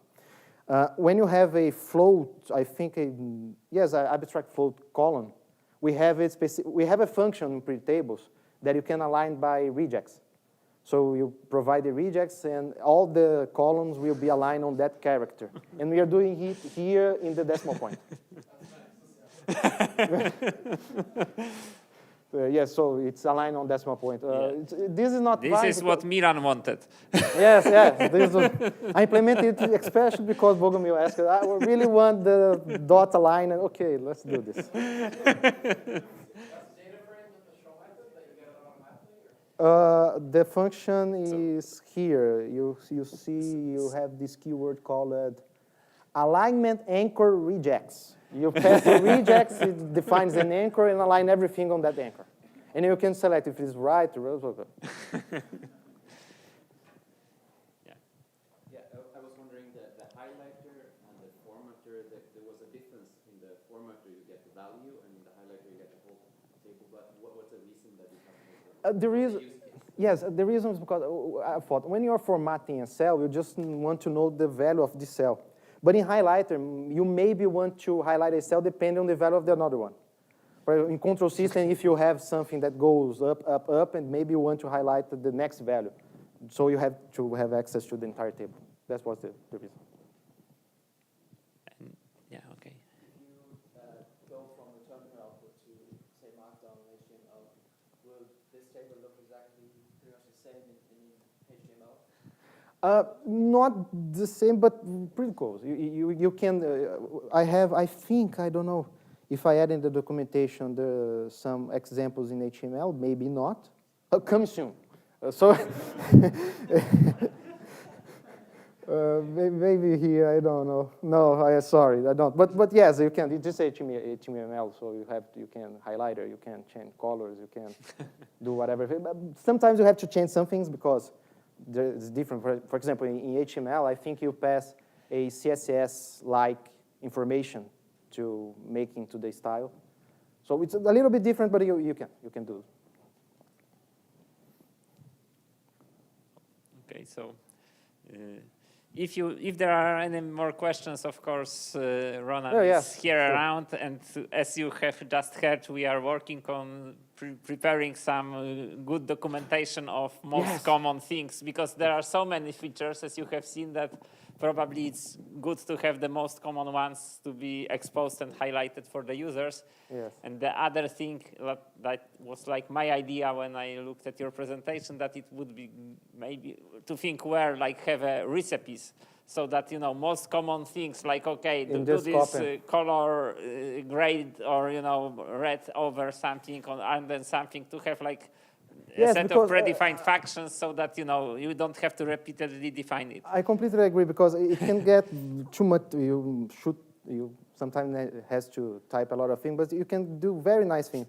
I think yesterday I noticed that JuliaCon, this package here, is using pretty tables, and if you set the terminal link zone, you get this. For example, you type JuliaCon now. No, I think it's today. Then you get all those informations here, and if you, for example, click here, it opens. Somebody did it. I did not know, but he used pretty tables. But it's amazing because you have those links here, which are rendered, and somebody told me I want to use that, but I didn't know it went to JuliaCon package. So whoever do this, very nice work. Yeah, so again, thank you very much. Yeah, and to wrap up this session, I would really want to say, because this is my feeling, I'm sure you share it, that, you know, this package shows how well packages in Julia compose. Because like tables.jl was developed, for example, independently from data frames.jl, but it was like very tiny effort to integrate them and have all those customizations. And as you have seen, JuliaCon has the same. So it's really, amazing testimony of how, the whole ecosystem can work together. For sure, for sure. So thank you very much. And we are inviting you after lunch for the last part of the session, where we will have several also exciting talks regarding extensions to tables ecosystem. The photo is now.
Okay, let's get started. Welcome everybody to the third session of the Julia Data Mini Symposium. We're really excited to have Karandeep Singh with us from the University of Michigan. He's been, if you've followed on Twitter or just seen in the data ecosystem, he's been doing a lot of really fun things with tidyr.jl, bringing some of those common patterns from the tidyverse over to Julia. So really excited to hear what he has to share with us. Thanks. All right, testing works. Awesome. I like wearing this because I'm very mobile. So Bogomil, Jacob, thanks for inviting me. Really happy to be here. It's my first JuliaCon. As I told Bogomil, I missed the deadline for submissions because I didn't know Julia yet. So I learned Julia over winter break and then kind of started working on this package in January. And we've kind of just organically grown and just a lot of help from other people too, many of whom actually didn't know Julia before either, so kind of learning together. So I'm excited to talk to you about some of our work in bringing the tidyverse to Julia. But before we really dig into it, I want to talk about what the heck is the tidyverse? Why am I so excited about it? Why did I spend a bunch of time in trying to do this? And so to understand what tidyverse is, it's a user-friendly, consistent, and very opinionated set of packages in R that are designed to do data transformation, data reshaping, and data visualization. So there is a tidyverse package. People call it a meta package because if you load it in and activate it, all the functions from tidyverse get loaded, or all the sub packages from tidyverse get loaded in and activated. But in reality, it's this collection of many, many smaller packages. The main of which I would say on the data side are Tibble, dplyr, and tidyr, different from tidyr. But there's also ggplot for plotting, forcats for managing categorical variables or factors in R as they call them, stringer, which there's plenty of string functions in R, but this adds a layer of consistency to managing strings. And then they have an equivalent of file IO and a set of functions to read in various data formats. So this is actually only a collection of the packages. There's actually easily a dozen packages, but this has been something that's kind of gradually developed as a separate set of packages and then got all kind of put together and really, really has become popular in R. So what is tidyr.jl? Tidyr.jl was an attempt, as someone who's been an R user up until winter break, December, January, someone taking syntax in tidyverse and making it run in Julia was the idea. Because I think when folks are making that transition from R to Julia, there's a couple of things that trip you up. And so the philosophy was, we're going to have DataFrames.jl as our backend, and we're going to translate code that is otherwise tidyverse code and make it run in DataFrames.jl as a backend. So it started off as an experiment, and originally we were really just wrapping dplyr and tidyr, but not for much longer. We're wrapping many, many more packages now within the tidyverse ecosystem. So to talk about tidyverse a little bit, I want to talk about what it's not. So I think myth number one about tidyverse is that it's just an R package. Because if you're in Julia world, you haven't dealt with R, you're like, oh, this is just an R package. Why are we even talking about this at JuliaCon? And because there are at least 5 Python implementations of tidyverse. So the first, I think, 4 on here implement dplyr and tidyr. The 5th one implements ggplot. And there's even a JavaScript implementation. There's a Scala implementation. I mean, name a language, and you can find someone who's tried to implement tidyverse in that language within the confines of that language. And when I say implementation here, I really mean they took the names of the actual functions in the R tidyverse and tried to bring those actual functions in. So it's not like they're conceptually inspired by, but it's like someone trying to actually implement tidyverse in that other language. And there are several attempts, even in Python, where, as you know, pandas, there's so many other things, right? And they've got different backends and all the usual tool language stuff that you deal with. The other thing is that people think, well, why are you trying to bring R code into Julia? R has a different style. And I think the myth number 2 is that tidyverse is idiomatic R code. In fact, the people who are really, really historically R users pre-tidyverse will really push back on tidyverse and say, this looks nothing like R. So tidyverse is actually more of a domain-specific language than it is like R code. You know, it's kind of its own thing at this point that's in many ways almost like a fork of R. So if you look at this is valid tidyverse dplyr code. So what this is doing is saying, hey, we've got a data frame that contains patients. That's called patients. We're going to group by a column named education. We're going to summarize, and they allow the British spelling and the American spelling for summarize, because Hadley Wickham is from New Zealand. So they've got, count equals n, and n is a helper function that helps you count up the number of rows. And so you end up with basically, a data frame that's got just education in it and counts that with a column named count. Everything about this is wrong when it comes to R code. So it violates many R norms. The first thing is non-standard evaluation. How do we know education is referring to a column name in patients? Well, what happens is that tidyverse code, just like Julia code and with macros, captures that expression, says, let me look and see if I can find it in patients. If I can't find it in patients, then I'll go look in the parent scope. So there's like a lot of dynamic scoping stuff here, and there's ways that you can be explicit if you happen to want the other one in tidyverse. So that is called non-standard evaluation, the use of education as a bare column. No indication that it is actually referring to something else. It's not, something $sign or something dot. It's just education, and it refers to that column. That's non-standard evaluation, and that's a big part of what makes tidyverse concise, but also consistent. Piping. So this was a thing that, what the heck is the %sign?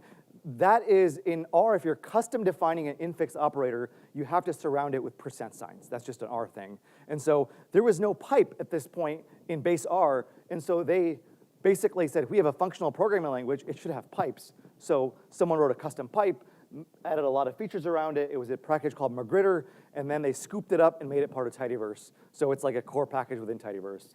To the point where now actually there is a base pipe in R as a result of this package. I mean, the language has changed in response to this package is how big of a deal tidyverse is.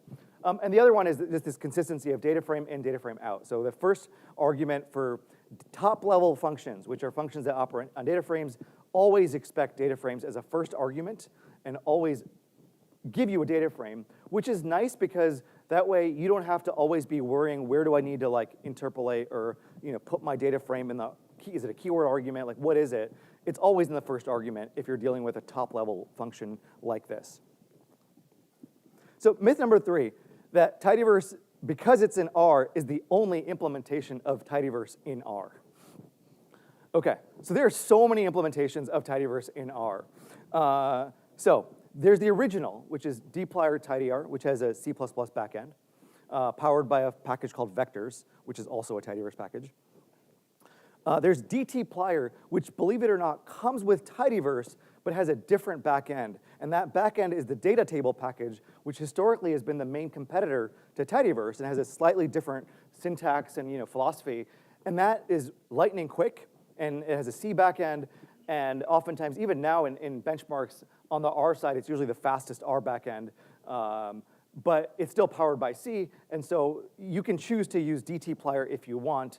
But again, you can choose your backend, all within the same big umbrella of packages. Then there's tidytable, which is a separate package that makes it even more convenient to use data table as a backend. Whereas dtplyr is lazily evaluated, so it actually forms the expression, and then you can run a function to actually run the expression. Tidytable is eagerly evaluated, and for most things, it turns out that's fine, and so it saves you a little bit of headache. This is actually a literal drop-in replacement where you can have dplyr tidyr code, just change out, replace library tidyverse with library tidytable, and your code just works, but it's faster. Then there's tidypolars, and so someone ported polars to R, so there's an R polars package, which has direct bindings to Rust, and someone built and that uses the Rust polars kind of API, and so someone built a tidypolars package, which provides a tidyverse front end onto the polars backend, which has a Rust backend. Then there's Arrow, which uses the Acero query engine from Arrow. I might be pronouncing that wrong, but Arrow C++ has an optional Acero query engine, and the R package Arrow actually wraps it so that you can get Arrow C++ kind of doing all the back end, but you write dplyr code, and it just works on Arrow. But it's not through an interface. It's not through like tables.jl. It's someone had to custom write all that stuff to work against a separate backend. Then there's collapse, and a related thing called fastverse, which is another set of fast functions where you take the tidyverse function, add an F at the beginning, and that's like the fast version of it. And so they've got like a whole ecosystem of tidyverse as re-implemented again in C, C++.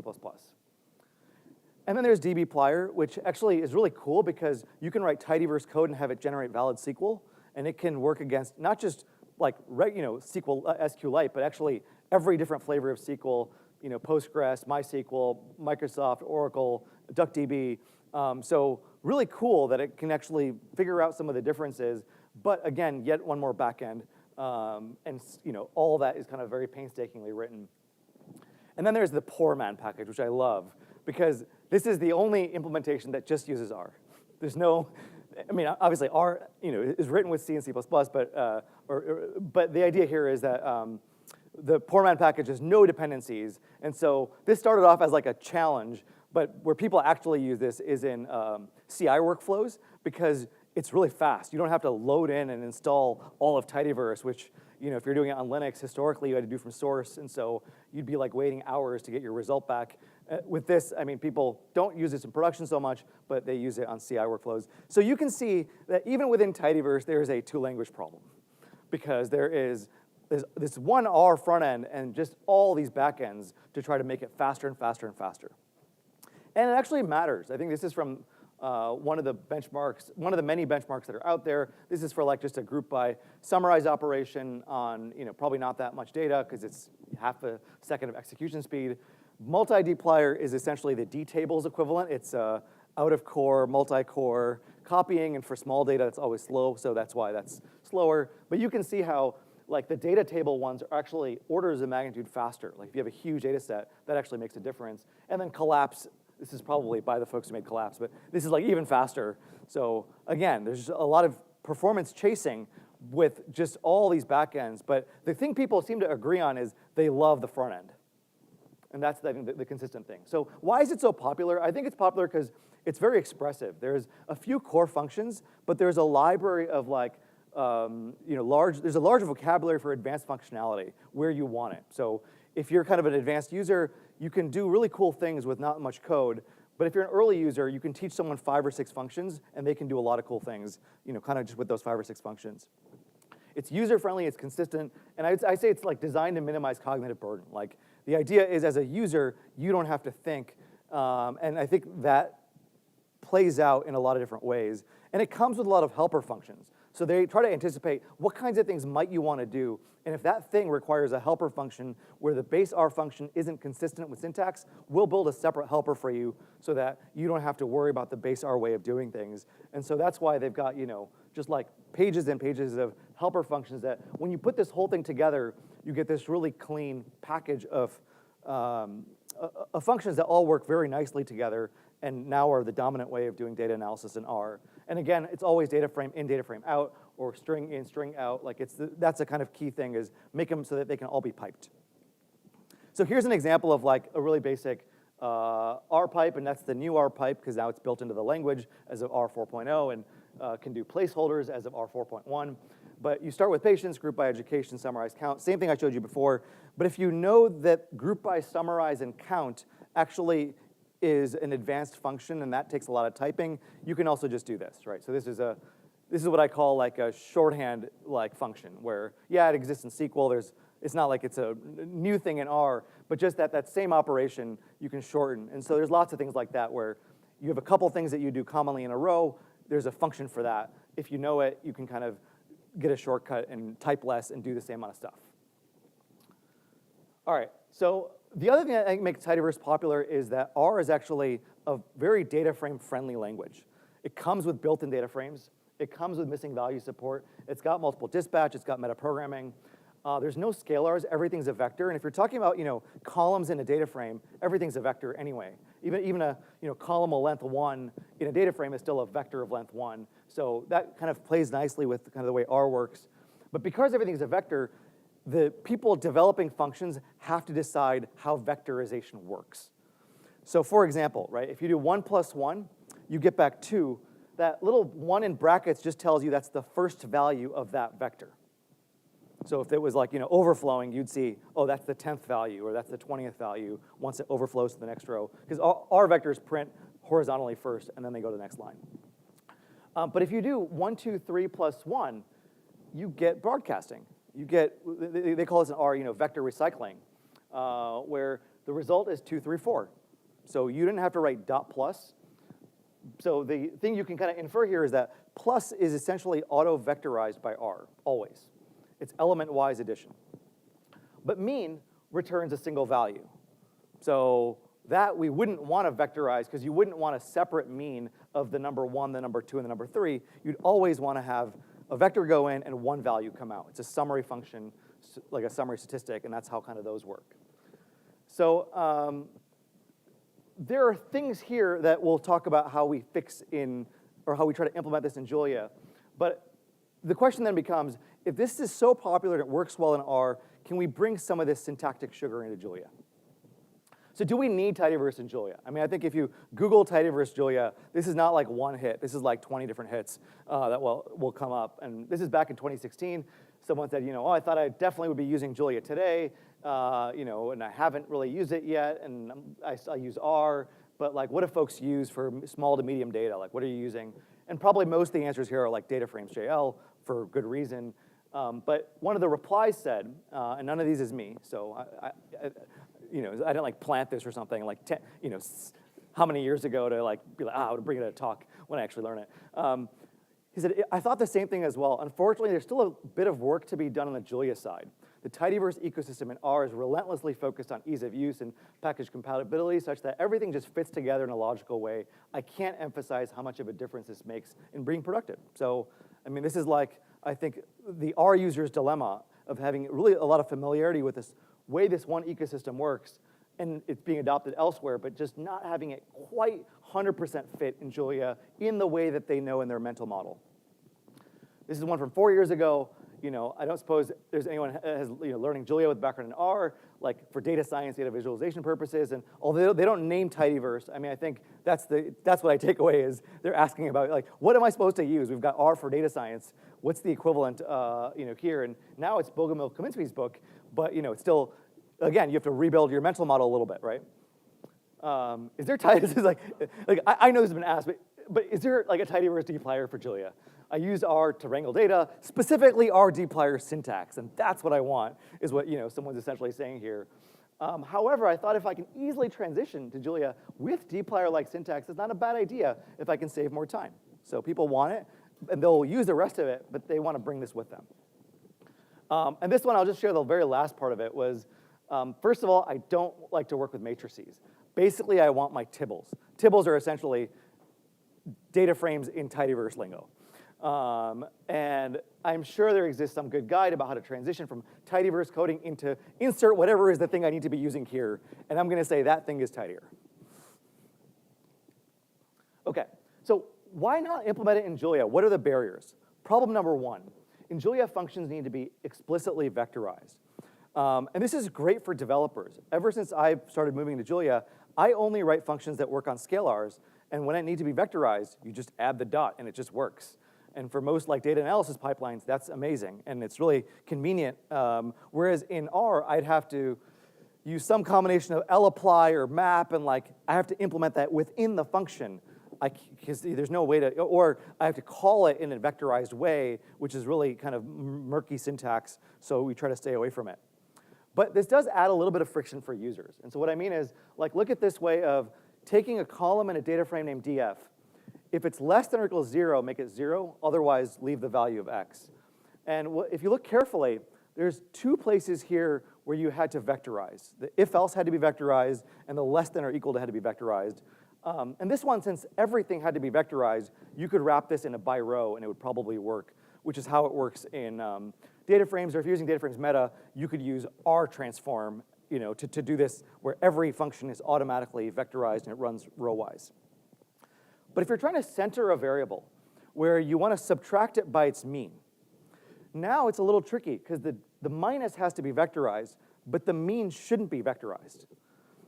Because if you vectorize the mean, you'll subtract the number by itself, because the mean of just that number alone is just that number, which no one would ever want to do.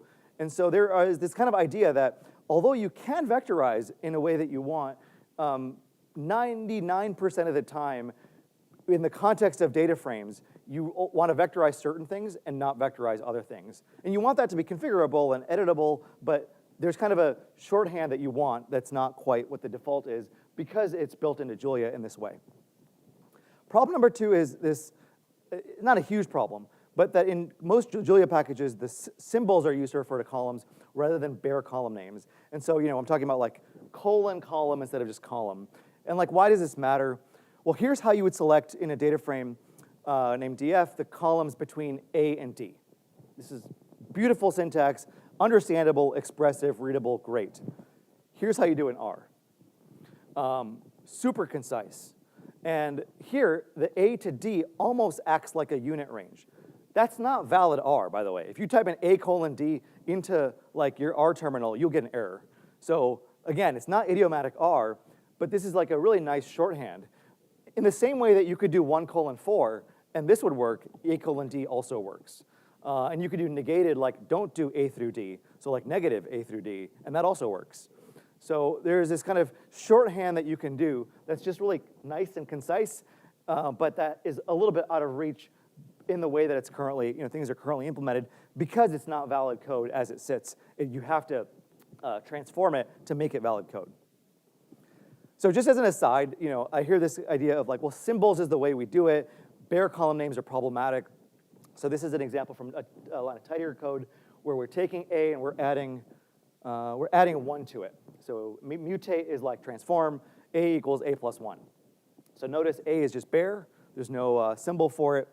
But when you define the data frame, you were fine with, without the symbol. We wrote A equals 1:10. And even when we did this transform here, in the anonymous function, we don't, as long as the variable has the same name, like X has the same name as the column X, within the anonymous function, we don't add a symbol. And so what you can think of it as essentially you're defining anonymous functions that match the column names is how this works in tidier. So I don't think it's a huge problem, but it is a difference because if you're referring to a global variable A or a variable in a parent scope A, there's a way to do it, but you have to specify that that's what you mean. By default, it always looks for a column by that name. Okay, so we can implement tidyverse in pure Julia if we use macros, as long as the Julia parser can parse tidyverse-like code, which it can. And we just add a ton of syntactic sugar. And that's basically what tidier is. Cool, so I'll just show a couple examples. I know we have just 5 minutes left. So here is an example of what it looks like in R to select all the columns between title and rating for this movies data frame and slice the first 5 rows. And R is 1 indexed, and so is Julia, and so it basically looks the same in tidier. So that's valid tidier code, and it transforms that code into DataFrames.jl code, which it then runs and then gives you the output from that. So pretty much replace the pipes with @ signs and it works. This is a slightly more complicated thing where we're filtering in only those budgets which are not missing, so that have values. Then we're converting it to millions, and then we're selecting a few columns and a couple of rows. And basically works the exact same way in Julia, in tidier. So notice that the not sign was not vectorized, is missing is not vectorized. That just auto-vectorizes and like behind the scenes is being vectorized by tidier itself. And it has a smart way of trying to figure out what should be vectorized and what shouldn't be. This is a little bit more complicated one in R where you're trying to say every column that starts with bud or ends with ting, so it's budget and rating are the 2 columns I'm trying to get at, calculate the mean and median for those and remove missing values. So you use this across function to select multiple things, and then you could define anonymous functions to run those on those things. And basically, this is how you do it in tidier.jl. So same thing, basically, the starts with without the underscores also works. I know that's like the default that's built into data frames. As a convenience, we make available the ones with an underscore for our users. But basically, same syntax. So the idea here is we're not trying to bring our own syntax, and like I'm not trying to impose my own design.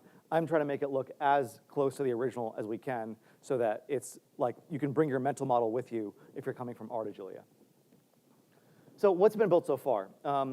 We've got dplyr and tidyr, or tidyr, which right now are in tidyr.jl, but are going to actually separate out into a package called tidyr data, which isn't available yet. And tidyr.jl will become a meta package that imports in a whole bunch of other stuff. ggplot has been partly implemented in tidyr plots, which has algebra of graphics as a backend and Mach-E. And so that's, some of that functionality has already been built out and is not on the registry yet, but is on GitHub. Stringer has been built out in tidyr strings. So this is a package for string manipulation. Lubridate, which I'll show you an example of what that is a date manipulation package. A lot of people in R hate this name, but that's what the name is, and it's kind of funny. So we call it tidyr dates. And then forcats, which is an anagram of factors, which are actually the name for categorical variables. We've made tidyr cats. So tidyr categorical variables that kind of brings in all the functions from forcats into Julia. And so this is all the functions, all the macros we support in tidyr, all the helper functions. I'm not going to go through them, just to give you a sense of it's not just like one or two functions.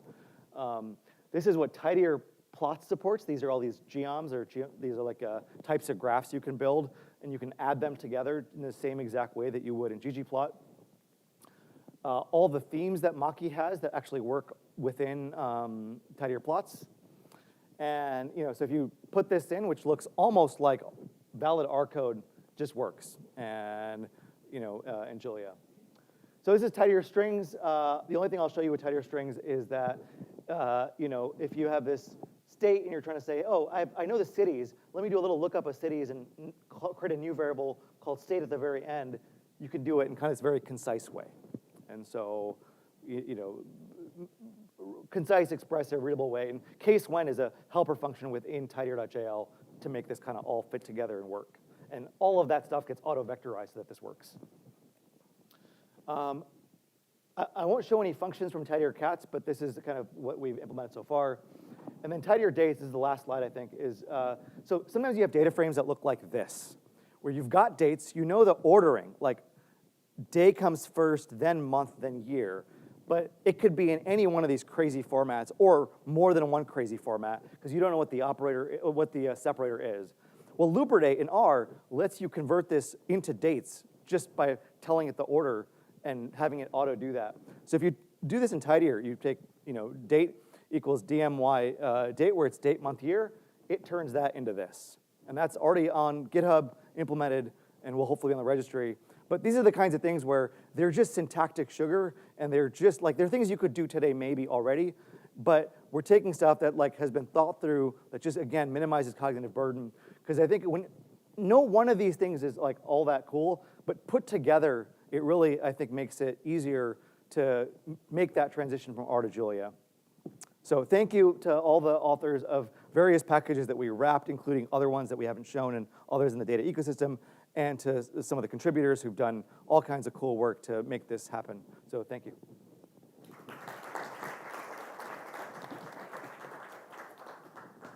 Cool. We have time for a couple questions.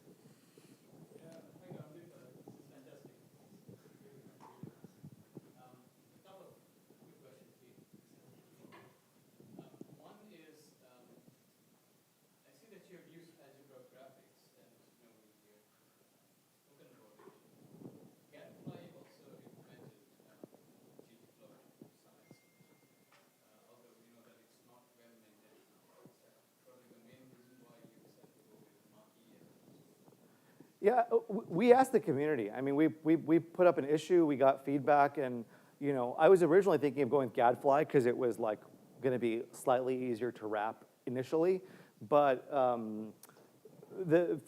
I think Mach-E is a growing ecosystem, so we kind of looked at where the packages are headed. Algebra of Graphics already has a nice clean mapping to concepts from ggplot, so we figured that was going to be the lowest hanging fruit, and so we talked amongst ourselves, we kind of asked online, and when I originally said we were actually going to use Gadfly, a lot of folks wrote back and said, can you reconsider that? And so I think we said, okay, we'll consider it, and Randall Boyes, who's a PhD student in Canada, who I've never met in person, but who was going to come but wasn't able to come this year, said, I'll take this on. And so he's built it all from scratch. I haven't put in a single commit to tidier plots. And so that's all his work. So yeah. And the second question was about the modular. Have you got anything? Tidy models? One day. Tidy models is a huge undertaking. So I think we're trying to get tidier, all the tidyverse key stuff implemented. Tidier models would be like an MLJ wrapper, essentially, would be kind of how that would work. Again, trying to be consistent with syntax. But I haven't yet done an ML project in Julia yet. So I need to get some more hands-on experience before I can figure out, really, is it needed or not? I don't want to do something that's not needed if it just adds a bunch of overhead. Cool. Yeah, we have one more here. Hey, this is really cool. I guess I also mostly use R for like small to medium data sets, so I was wondering if you had like a speed comparison. Yeah, so actually, there's a company called H2O where Matt Dowell used to work, or maybe still does. He wrote data table. And he had put a benchmark together that showed data table was like one of the fastest things. And actually for certain types of data, at the time he ran that benchmark a couple years back, for medium-sized data, data frames JL was actually the fastest. Either for the smallest or I think the 5 gigabyte version of it, the medium size. DuckDB has forked that repo and is running it now. And so I think there are places where this is faster and there's places where this is slower. And I think the issues are that, it's not so much that this is going to be always the fastest approach, but it's not going to be far behind. And if you want to innovate on data table, I don't even know where I would start. If you want to innovate on this, I think we've had 3 people on our team who had never written a line of Julia as key contributors. Tidier Plots was written by Randy Boyce, who hadn't written a line of Julia until me and him chatted on Twitter. So I think we've been able to kind of cobble things together, but I think the key thing is we're not going to re-implement anything. We're going to rely on other packages to do the cool backend stuff. So as DataFrames.jl gets faster, as dtables is supported, as ArrowJL supported, we're going to try to make it so that you can just use tidier and it'll just work. Cool. All right, let's give another round of applause for Karen Deep.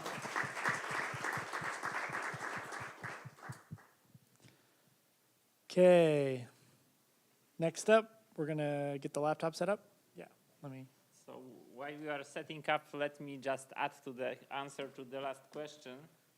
And I have a simple rule here. And I'm really convinced about what I'm going to say in a second, that as long as you are working with small to medium-sized data, because big data is a different thing. We saw the D-table presentation today. But as long as you are working with small to medium data, if you are using data table in R, polars in pandas, polars in Python, DuckDB in database, or data frames JL in Julia, you just don't need to think about performance because all of them will work in kind of second to sub-second time. So really for up to medium data, it doesn't really matter because the performance of every package has been already optimized to the level where, of course, some can be 2 times faster, but you will not notice this in practice. The difference thing is if you have 1 terabyte of data, but then you are going out of current, this is a completely different story. Okay, so. Do you want to introduce? Yeah. Unfortunately, the next presentation, it will be not possible to have our presenter in person, but we have his colleague who hopefully you can just say a few words and then I will run the video. I think I should be able to answer any questions because we're sitting beside each other while he made the package, so from that perspective. But yeah, I've made some small contribution also. So this is primarily based on the XTS package in R for time series. We've been using that since it has been there. And there's nothing like that in Julia, and I think he introduces all that, so we can. Yeah, so now let's hope everything will just. Hi. TS Frames is a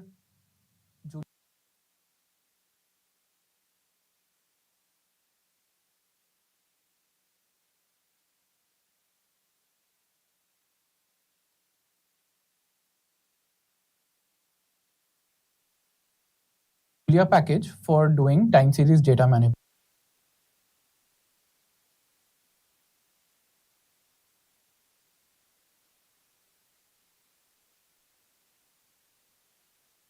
Hi, TS Frames is a Julia package for doing time series data manipulation. Now, the motivation behind this package is to provide convenient interfaces and code reuse. The convenient interfaces provided by this package are built on the Zoo and XGS packages in R. These packages have been developed over the past almost 2 decades by Ahim Zylis, Jeffrey Ryan, and others, and have become sort of the standards in providing API for doing data manipulation for time series. Now, how does TS Frames achieve this? So, TS Frames is built on top of dataframes.jl at its core. Dataframes.jl is very mature. It provides extensive functionality. So TS Frames builds on top of this by providing thin wrappers. So we're going to look at a very common finance problem. We're going to download stock price level data. We're going to subset it for a time range. We're going to compute log returns, change its frequency to weekly, do some plots, and do some rolling window operations and aggregations. So let's see how we do it with TS Frames. So the GitHub URL of the package is given here, and then the tutorial which I'm conducting here is going to be present on this demo URL. So how do you install the package? Using package.add TS Frames. It's a registered package, so you shouldn't have any problems with that. Now we are going to import some libraries. After importing TS Frames, we are going to import market data. We will use market data to download time series data directly from Yahoo Finance. Then we will use impute.jl package to fill in the missing values, GLM for running regressions, and plots for doing the plots. So the first step in any data manipulation exercise is to download the data, and here we are using marketdata.yahoo. We are downloading the daily stock prices of IBM, and then in the second line we convert the data which we got into a TS frame. Here you can see the data contains some 13,000 rows and 6 columns. Similarly, we will download data for Apple, of the Apple stock, converted into a TS frame. Because TS frames.jl supports tables.jl interfaces, so you can directly convert from a time array which is returned by marketdata.yahoo into a TS frame. So now we want to work with this year's data. So TS Frames provides a function called subset, wherein you provide the start date and the end date. So we take the start date as the first day of 2023 and the end date as today. We do it with both the data sets. All right, so now we take the adjusted closing prices of IBM and Apple. This gives us 2 objects, IBM underscore adjust close and Apple underscore adjust close. Both of them have a single column. Now we insert the missing values using the impute library. So the LOCF function here, what it does is to insert wherever there are missings, it will take the last observation and carry it forward. So it will just copy paste the last observation in the places where there were, if there are any missing values. In this data, there are no missing values as of now, but this is a safety check which you have to do. Okay, so we have executed this. After this, we do the join. So now we combine the IBM prices with the Apple prices. And what we do is, so this is done by the join function. But what we do is we take the join type as join both, which means the intersection. So this again follows the data frames.jl methodology of, so all the package supports, this join function supports all the join types which are provided by data frames.jl, like join all, join left, join right, and etc. So we combine both these into one single object. All right. And so now we rename the columns so that we know which prices are in which column. All right, so now we have a single, we have a matrix of the dates and IBM and Apple. So now we have a matrix with two columns for IBM and Apple prices. The next step in our in this example is that we convert this data set into a weekly series. So 2_weekly is a convenient function which is provided by the package to convert any time series object, a TS frame object, into a weekly series. So now we have the weekly series. We compute the weekly returns by doing the diff log. These are log returns. Then we again rename.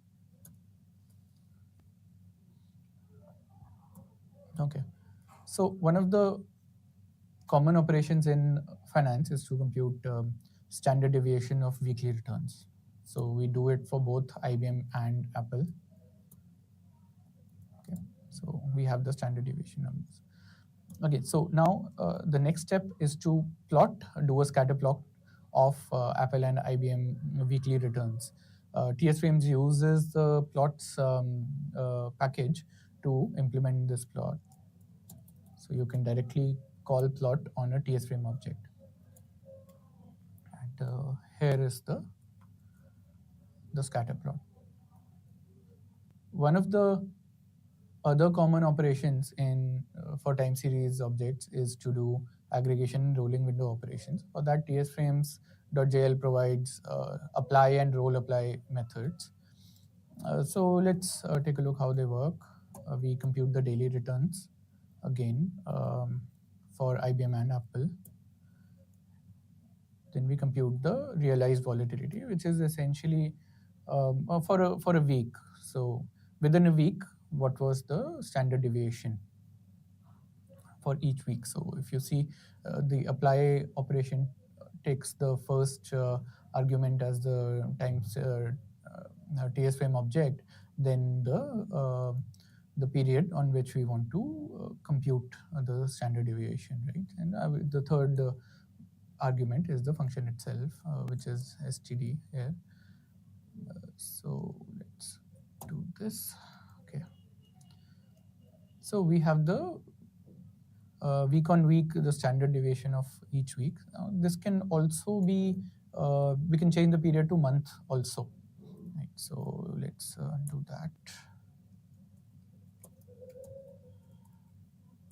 So if we change this to month, yeah. So here you can see that it's given us the standard deviation for each month. And this can also be changed to, the frequency can be changed to like every 2 months. So that, so this is what the result is. And so now we look at the roll apply function. So this is primarily used for computing rolling means and rolling volatilities. So here what we do is again provide the TS frame object, provide the function, and the window size, which is the third argument. The fourth argument by column equal to true, it is the default. So I'll tell you later why, where, in which cases this is used. So let's just compute on the, okay. So as you can see here, it's taken 10 rows and computed standard deviation and done it on a rolling basis. So then it's moved to the next day. It's taken from first row to the 10th row and then moved from the 11th, second to the 11th row and third to the 12th row and so on. So another common operation in the finance domain is to do rolling regressions. So here what we are doing is we are going to take S&P 500 values, and then we are going to take IBM price returns and S&P returns, and then run a regression over a rolling period. So again, we download the data from Yahoo Finance, okay, and then directly in one line we subset the data for 2023 and take the adjusted closing prices. Right. So here we go. We join the S&P 500 values with the IBM values, and we compute the log returns, do the rename, and this is our regression function.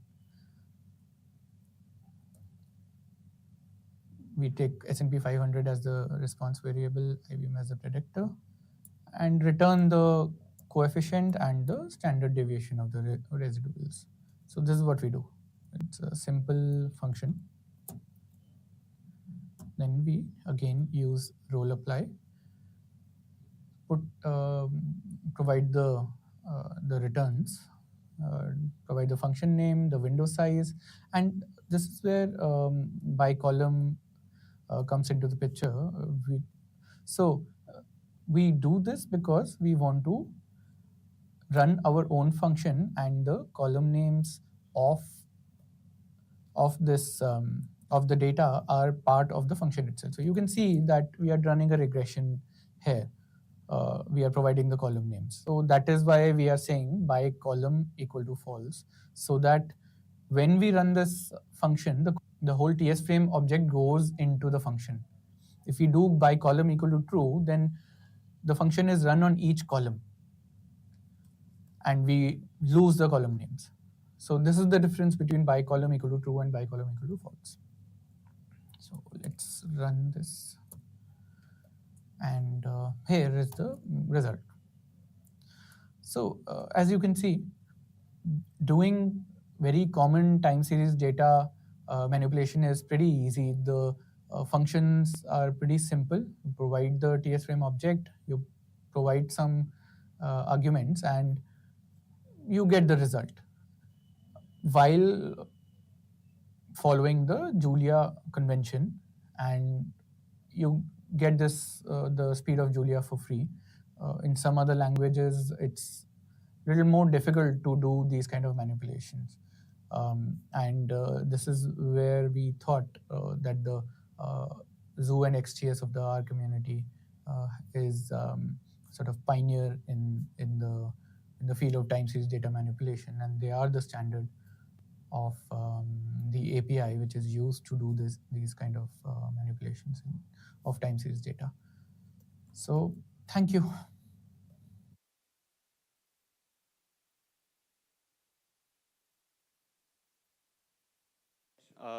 So it's not just syntactic sugar. Yeah, so it's not just syntactic sugar on data frames. Some of the algorithms are different because if you have sorted data, then you can merge things faster. So those things are also being done. Yeah, now I'll try to answer if there are any questions. The question that I have for you regarding the regression that you showed. Now, for many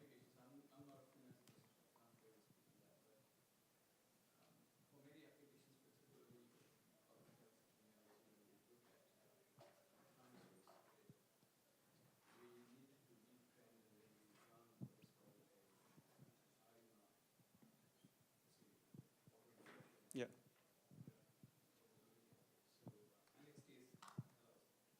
So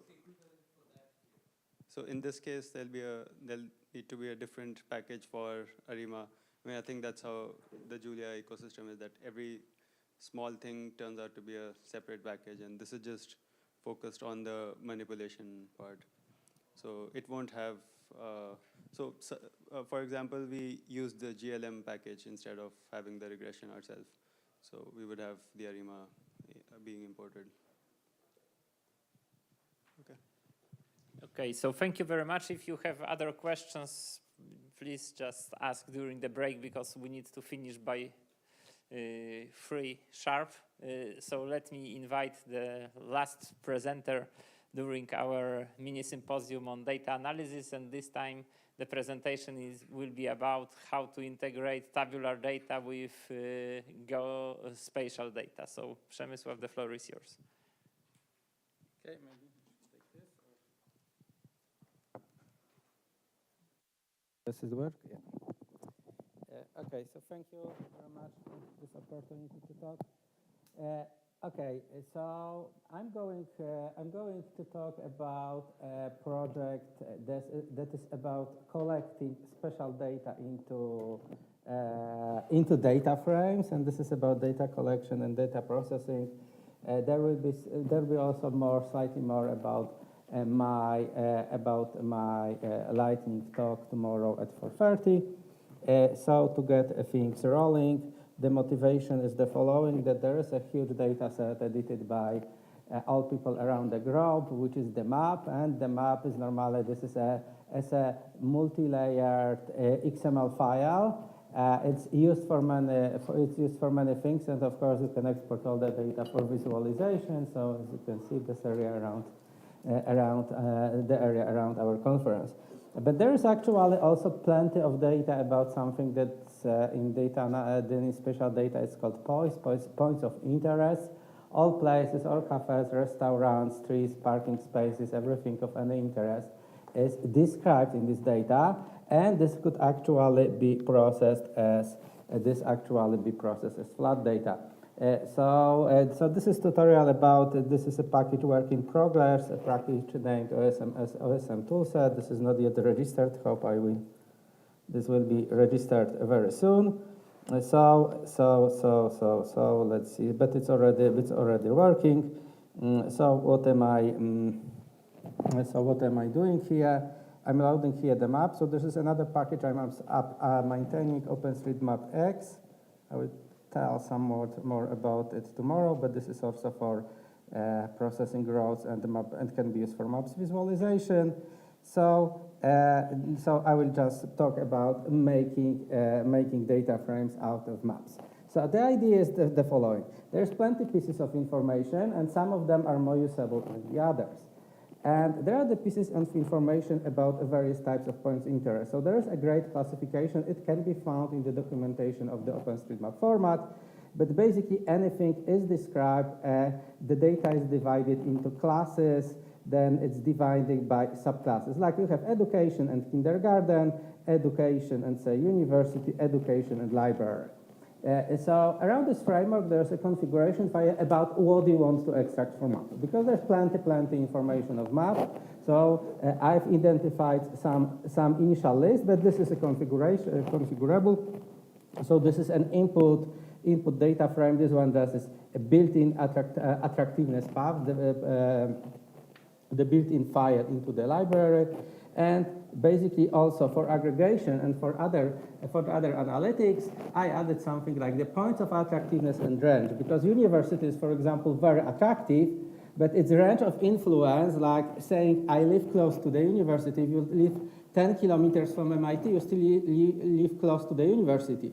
But if you have 5 kilometers to kindergarten, it's very far to the kindergarten, okay? You all agree. So one thing is the strength of influence, and the other is the range of influence, and this can be used for various types of visualization. So basically, this is the configuration of the parser. So here I'm telling the parser what data points I want to extract from the map. So I have data on the map, and this is the configuration, and you can put whatever you want. And also on the way of keys, you can also just put asterisks that from some class of entity you want just anything. So this is configuration what we want to extract. So we end up in a data frame, in a data set that is usable. Then we have file. So I have extracted extracted file from Boston area for the central Boston area. So basically, if I click here and I select export, you can export or you can download huge files. Now, the problem with OSM files is they are totally huge. If you ever downloaded those map files, they are several gigabytes. And the problem with parsers is that parsers are slow. Okay, so now you can imagine what is the problem. So this is the motivation about using Julia. So I just ran it before the class. It was let's see what speed I get this time. It's kind of fluctuating on my laptop. Yeah, it was 40 megabytes per second. Now it's 12. But anyway, this parser when running tests and laptop had full battery connected to power. I can do something like 2 gigabytes of OSM file per minute. So basically, if you take entire country or if you take entire state, in a few minutes you can just extract each school, each restaurant, each place, location for further visualization. So this is as usable and as fast that the intention is to build a data frame of the entire Earth, and it's quite possible and easy. Okay, so that's it. And what we are getting a data frame about all those information. So for each location we have the class, we have this strength range and all the information. Of course, there are much more. So you could have names of a restaurants, type of food, and so on. But basically for many types of analysis, this is the information. This is the information to be extracted. And now there is the second thing. Since I have the strength of influence and range of influence, there is something like I can beat something like attractiveness index. So if I, for example, calculate it at the center point, strata center campus, I'm getting some values. Okay, what I can do, I have very few time, so what I can do it. First of all, so these are the points in this area that I've just calculated, so they are all around here. So here are around the campus, and you can hover. So these are all the points. Of course, I can plot it. This notebook is available from a download on my GitHub account, and I pinned the report, so it's easy to find. Okay, so you can take this all process and extract this data and visualize it. But then the second thing, you can visualize it. So this is maintained by me Julia library that can also plot the map. So I made an overlay plot. And then what you can do, since I have attractiveness ranges, I might, for example, ask which places have great walkability towards restaurant, okay? And then I can do maps, and I could do maps and visualizations like this one. So you can have a restaurant intensity in each point of the city. So for example, you can see, of course, in Boston, we have much more restaurants in downtown than in the campus area. Or similarly, we could make, for example, a visualization about, say, its parking. Okay, yeah. Some people, I understand, some people are driving cars in Boston, so you are laughing. Yeah, so then you have intensity of parking, and of course this is an issue how we are going to aggregate single parking places. What do you mean? But basically this is built around something what is called walkability index, so you can build this type of data analysis. So the idea is the following: that we have maps, and the goal of the project, this has already been achieved, to get the very fast parser that actually is dumping the entire maps, whatever map you tag. You get a data frame dump, and then you can do it for any any analysis, any type of special analysis. And this is also combined with special indexing. So, for example, you can go through all this area, and you could see it visualizes very quickly. But even I've been experimenting with you can take entire state, and it takes very short time to calculate attractiveness each point with very small granularity. Okay, so thank you very much for this presentation. This is all time I had, so thank you very much.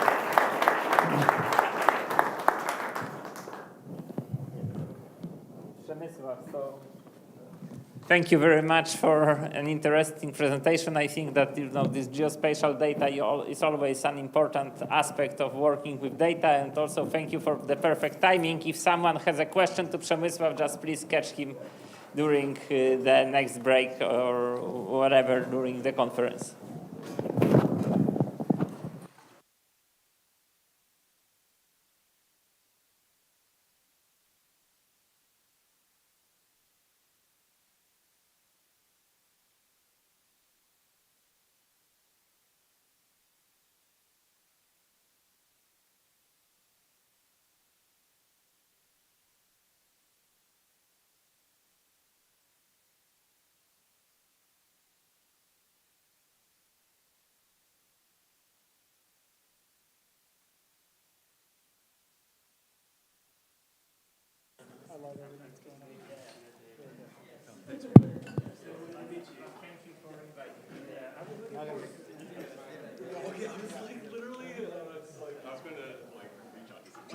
Someone has their phone just like sitting right here.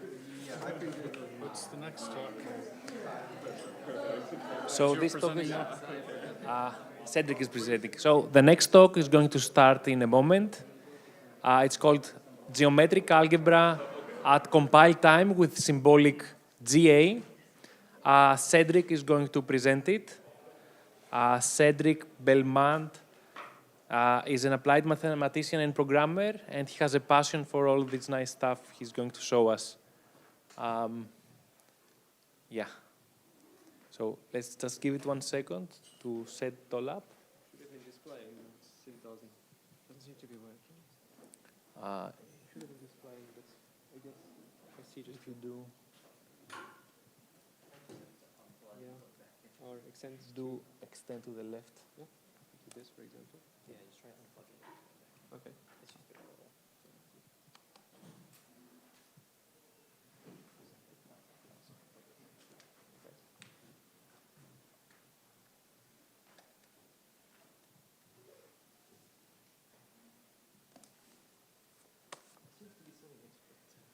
there's another screen, but it doesn't render in there for some reason.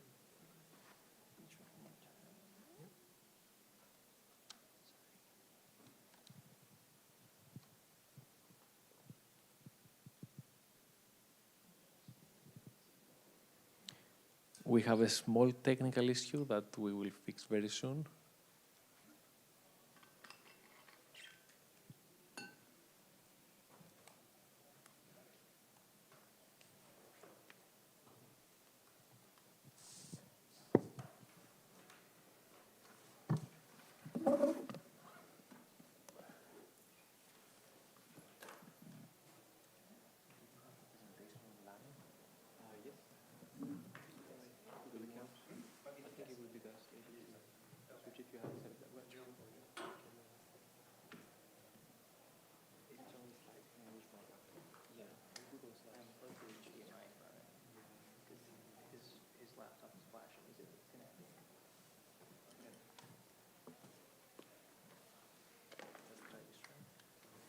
I will set you up.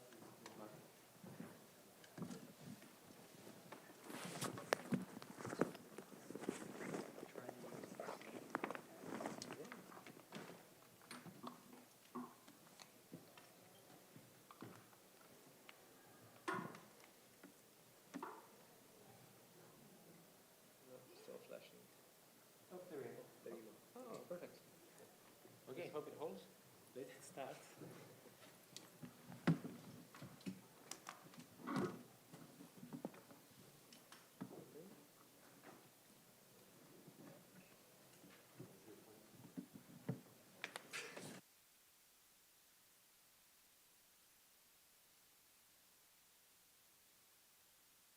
Is it working? Okay.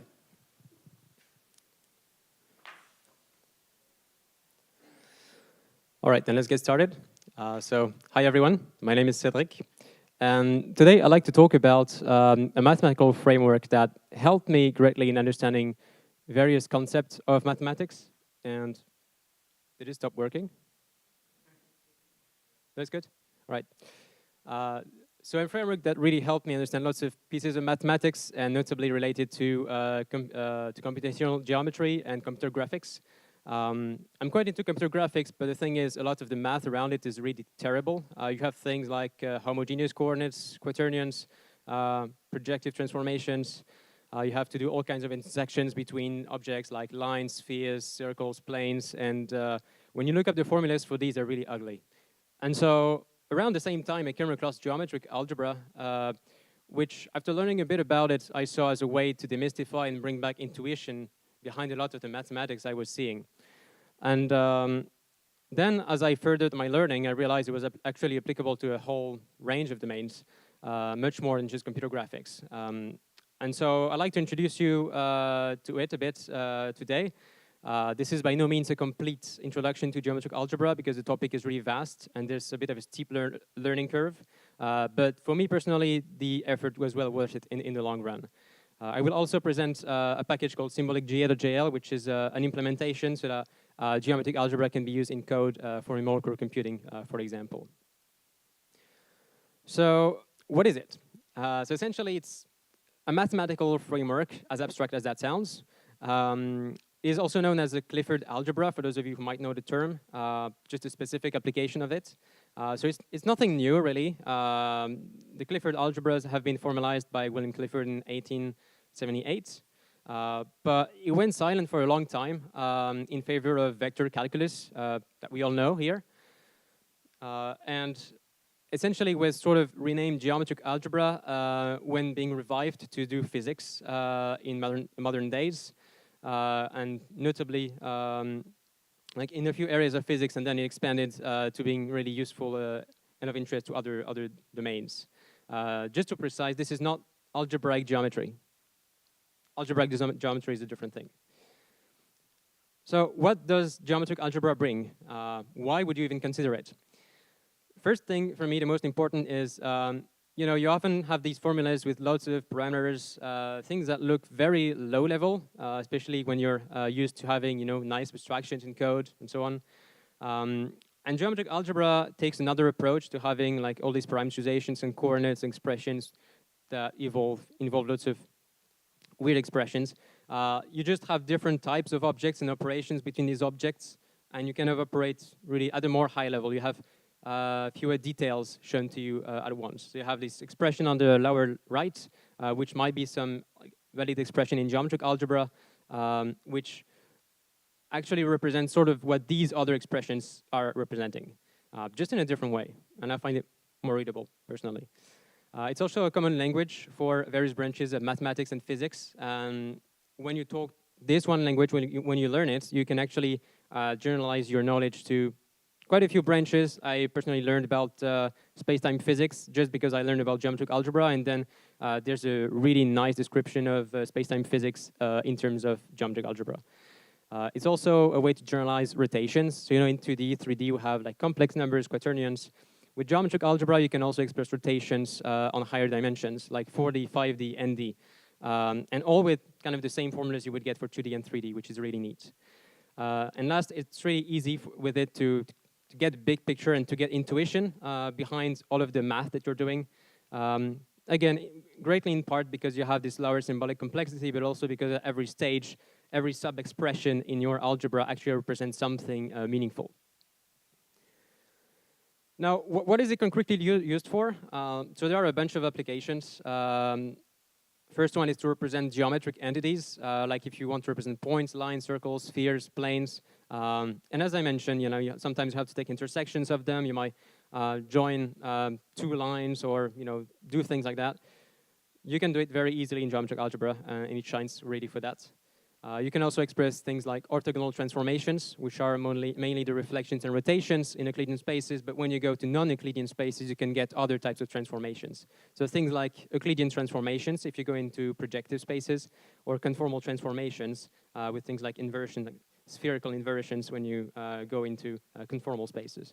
And in space-time physics, you can actually express Lorentz transformations, for those of you who might be familiar with the term, just as a simple rotation, really.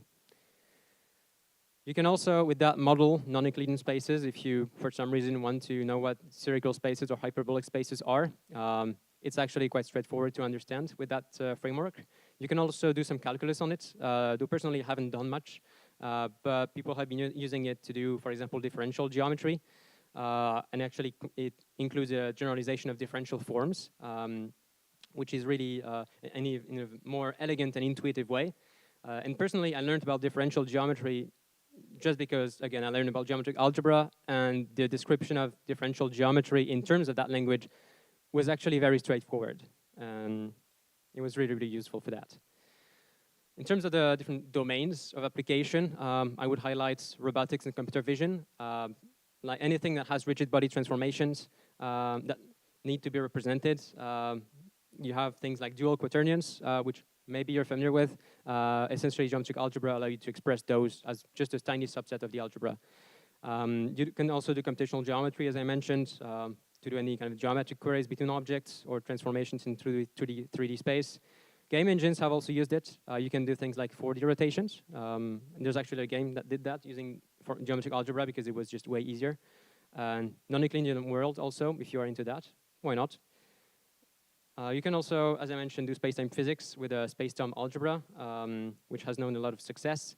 You also have electromagnetism that is easier to do, both the classical and relativistic formulations, where notably you can reduce all the four Maxwell's equations into one, with an invertible differential operator that leads to really great ways to compute an electromagnetic field. All right, so now let's dive a bit into what it is. Presented what it might be useful for, but let's try to understand how it works. So I like to think of it as, it's kind of a language or framework, but really the starting point is first you have a vector space. Let's say you are in R2 or R3. You pick that, and you're going to add a bunch of objects into it, and actually into another space. So you're going to create a new space where you have the vectors, the scalars, but also different kinds of objects. And then you're going to add operators which, when combined, actually express geometrically meaningful transformations, which I will cover in a moment. So for the types of objects you might have, so we have the vectors and scalars. Here is an example. If you wrap R3, for example, you have also objects called bivectors, trivectors. These things that are generalized to k vectors. These things are essentially products of vectors. So a bivector is sort of an oriented area, a trivector an oriented volume, and k vector an oriented k volume. Just a special mention for the last object, or the last graded object in that space, which is often referred to as the pseudoscalar or anti-scalar, just because it's some kind of object that has mainly one component and that has duality. When viewed from a duality perspective, it actually looks like a scalar. So how do we go about embedding a vector into that space and to generate these other types of objects? So let's say you have some object x, so in your vector space, so it's just a flat list of coordinates. So first we're going to change from a list of coordinates into actually explicit components behind specific basis vectors. Just because there are different types of objects, and if you have 3 coordinates to describe something, it might be for a vector, but also for another object. Then we're going to introduce an operator called the exterior operator that has essentially the effect of joining its operands into a higher dimensional subspace. So here we're going to join x and y. And you might recognize the formula a bit. What we get is sort of cross products, but not exactly. Because with a cross product, you typically get a normal, so just a vector. Here we actually get a bivector. So something that really represents the plane spanned by x and y in a way. You can also add one more operand and get a trivector, for example. And here you might recognize that we have the expression of a 3x3 matrix determinant, which is not a coincidence. And actually, you can compute any matrix determinant just with the exterior product between vectors.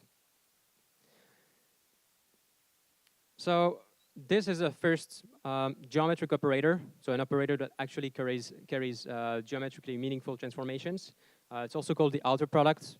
In geometric algebra, unfortunately, notation is, there is no really agreed upon notation for everything, and so sometimes you find different names or different notations for the same things. And this exterior product is defined in terms of a more fundamental product, which I will introduce shortly, called the geometric product. And so here, say we have a k vector A and S vector B. Taking the exterior product of it is just taking you would say the components that correspond to the k plus S dimensional elements that is returned by the geometric product, which returns also other elements. There's another product called the interior product or inner product, which this time does not really represent joining objects, but more like projecting objects onto other objects, or also to express measurements like norms and distances, which is defined very similarly. The geometric product is again really the fundamental operator. You just take a different part of the result. So this is the last bit of math, bear with me. So here we define the geometric product. Essentially, we say how to compute it because it's actually axiomatically defined. It's not like f of x equals x plus something. You just have a set of mathematical rules, axioms.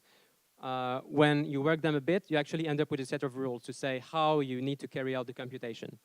And so the first rule is that it is distributive. So essentially, if you have a sum of basis vectors, like any general vector, you can just distribute the geometric product to each of these basis vectors that it is made of. If you have a scalar, you can just put it in front, so that then you really only need to consider the geometric product between basis vectors, or basis k vectors more generally. Let's see what it is with how it is computed with an example. So here, let's say we have E1 to 3, a basis trivector, and we take the geometric product with beta E1, so essentially just a vector, one vector. So first, we can put the beta just on the front. We don't care about it. We just need to consider the geometric product of what is inside. And then we're going to, we have a rule that says we can permute these indices if we apply a minus sign. So we can apply two permutations here so that the ones are facing each other, which we can then group. We can collapse the geometric product because the definition of EIJK as a basis trivector, for example, is just EI product EJ product EK. And here we end up with two indices that are repeated. And there is an axiom that says, or a rule that says, well, here that it actually can be simplified to just a scalar. And so this scalar is actually depends on how you define the space in which you are operating.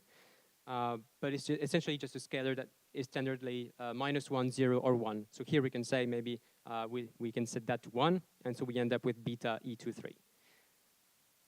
And so if you know how to apply these rules, you can apply the geometric product between arbitrary elements of that space, be it a sum of a scalar and a trivector with a product that has on the right-hand side a vector. You can just distribute everything, carry these rules, and you get the result.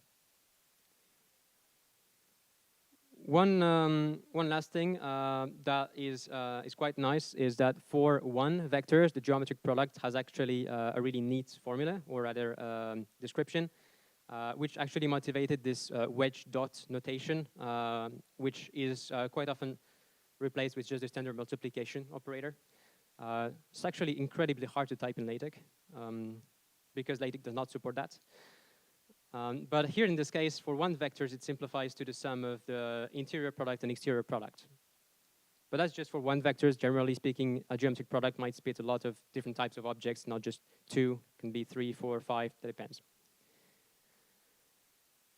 All right, so now let's jump into how we can actually use that language in code. If you do some numerical computing, you probably want to be applying these operators so that you can express the logic of whatever algorithm you have at hand. So there are two main ways of implementing geometric algebra. One might be to just tackle that as another programming problem. So obviously we have different types of objects. Okay, let's make structs for types of these. Operators look awfully like functions. So we're going to make functions. The geometric product is the main one. All the operators are derived from it, so probably you just focus your implementations on types and the geometric product. And that's all and fine. But there's actually another way we can go about it, which is to say, well, we don't really need to represent like objects that live in these abstract spaces. We can just say, well, get me the numerical expression that corresponds to taking the product between this and that. So essentially, you just generate a code expression based on the inputs algebraic expression that you provide. I will actually choose the second way of doing things, which might not feel so intuitive, but I will show that actually you have nice advantages of using that, which is a much more looser term for a looser way of implementing geometric algebra. And first, I'd like to claim something, or rather, this is my opinion, but for me, when I use geometric algebra, it's not really about what to represent in code. I don't really care about representing bivectors or trivectors, just that when I have some logic to express, I can use these objects and these operators to carry out this logic. So I want to be able to use these kinds of expressions, which probably don't talk to you at all, but after some practice with geometric algebra, you can recognize that some of these carry meaningful transformations, and it's sort of a nice and intuitive language.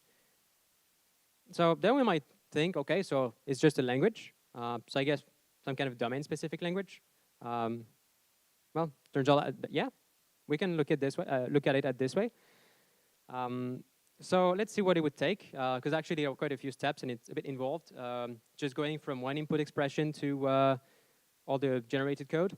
But let's say we have this expression where we want to execute the geometric algebra expression over a space parameterized by a signature of 2, saying essentially here that we just take R2 as our base space, and all of the basis vectors squared to 1.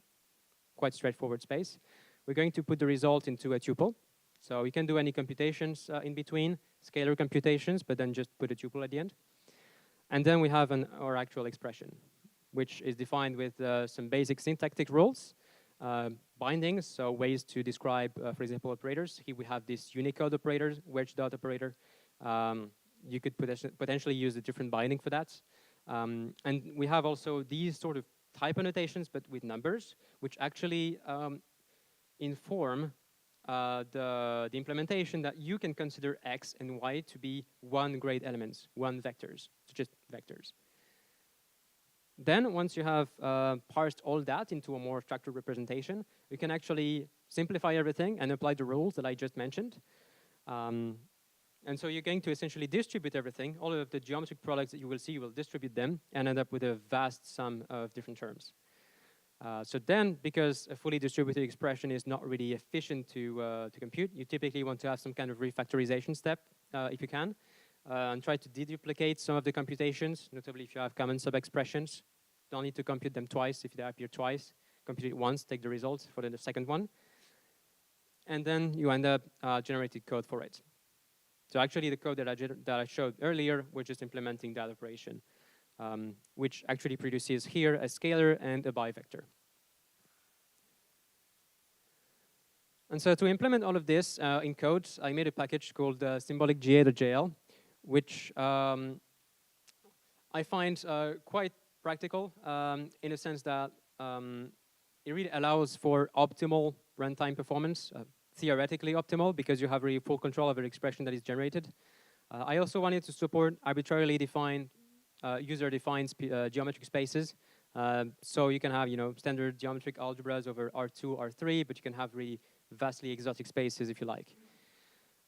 Also, one point of interest was that it would be really great if we could easily interface with the code and say, well, you only just need this one line in that obscure language to express your computation, but then you don't leak any objects. Like you don't need to leak bivectors or trivectors into any user code. So here we can say we have 2 lines, maybe from some computational geometry package. We can consider them as bivectors. So this is what we tell with these great annotations. And then we just put the results inside a point, which again might be defined by this library. So then really you just have one line of it. There's actually a nice side effect that came from processing an expression at macro expansion time, is that you can really have any notation that you like. Because we just have a macro that then can do arbitrary stuff to the input expressions you give it, and if you parameterize this macro such that you have bindings and you can have sort of basic functions, then you can say, for example, oh, well, let's use this multiplication operator to represent the geometric product, which is some kind of built-in operator just with ASCII letters and say, okay, I don't want your wedge dot product maybe.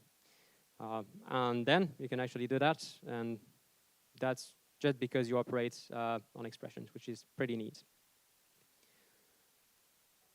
All right, so now I'll get to conclude, because I don't have so much time.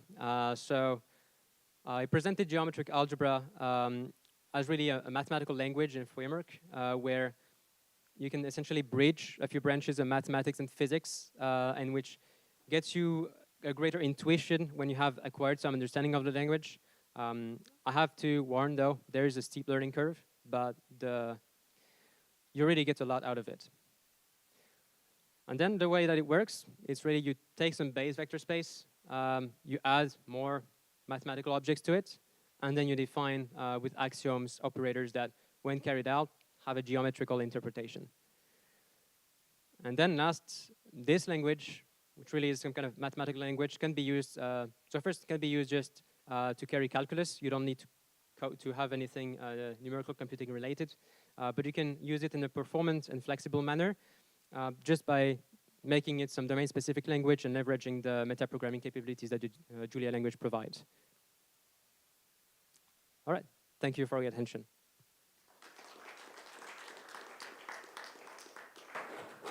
Thank you very much, Cedric. Do we have questions for Cedric? Please. Thanks for the. Oh. Thank you for the clear introduction to this topic.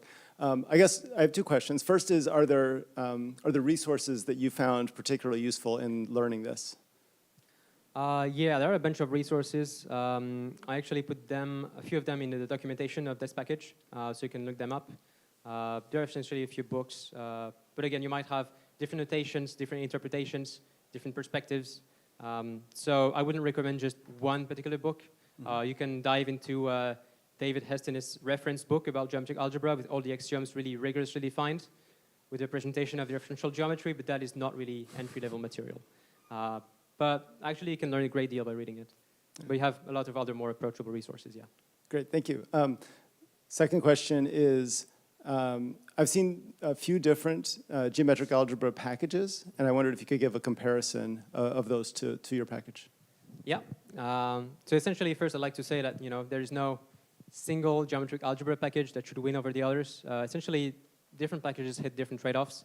As far as I'm aware, this package is the only one that does geometric algebra at micro-expansion time using metaprogramming. Most of the other packages, they would typically have more straightforward implementation for different types of objects. And there are a few, yeah, definitely a few of them, one of which is going to be presented by Chris Doran just after the session. Yeah, quick. Okay. Yeah, thanks for a nice talk. So my question is, if you, for example, used an expression for rotation, and then compared it with the code generated with sort of maybe the quaternion rotations or matrix-based rotations, I was just curious, does it basically then give you the same expression as quaternion rotations? Yeah, for quaternions, yes, definitely, because they're really the same types of objects that you manipulate, just that it's for a specific space, but you can recover exactly quaternions. And for matrices, yeah, you have at the end really the same expressions, I believe. Yeah. No, I was just curious. In your version, when you type in the geometric algebra formula for rotations, what do you get at the end? What algorithm it sort of produces? Well, it's really a bunch of scalar operations, which is not so readable, but it should do the same thing. Okay, thank you. Thank you very much. So that concludes your talk. Let's give another round of applause. And let's welcome our next speaker, Chris Doran. Did I say that correctly? Yes. Perfect. Okay. Chris is going to talk about SimpleGA, which is a lightweight geometric algebra library. Without further ado, anytime you want, please take the stage. Thank you. Yeah, so this is a sort of slightly different perspective on geometric algebra, though hopefully there should be some good overlap with the previous one. But my background, I started research into geometric algebra back in 1990. my interest was using it in real problems. I kind of had a bit of a weird career. I sidetracked a bit and worked in the games industry, so founded a company called Geomerics back in 2005. We did global illumination for games. I was kind of hoping to get lots of geometric algebra into it, never quite got there. And currently I'm back doing research and also working for a company called Monumo, which is an AI for engineering company. So thanks to them for allowing me to come to this event and paying for it, which is great. And inside Monumo, we are trying to use AI techniques to design more efficient electric motors, which means we need ultra-fast simulation, et cetera, all the other stuff you've heard about, hence the interest in combining geometric algebra and Julia, which is something I'm promoting quite hard internally. Now, you're probably thinking, oh dear, he's from a company, he's probably got a product he's trying to push on us, and I do. This is it. This is the geometric product. This is the largest I've ever done it. Oh, thank you.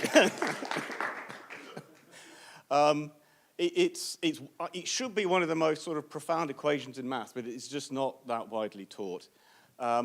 You've seen that there are various different notations for it. This is what I would call the classic notation. This is the Hestonese notation.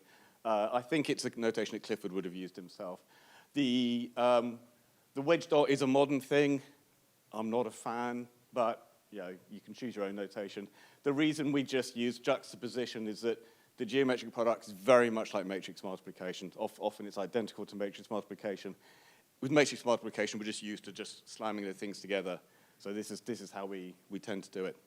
The other thing that's kind of misunderstood here is that this definition can be read two ways.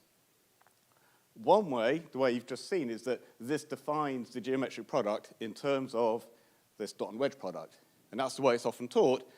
That kind of presupposes that you've already met this wedge product, which a lot of people haven't. I teach geometric algebra to school children a lot, and they've never met a wedge product. Or if they have, it's an abusive notation for the cross product.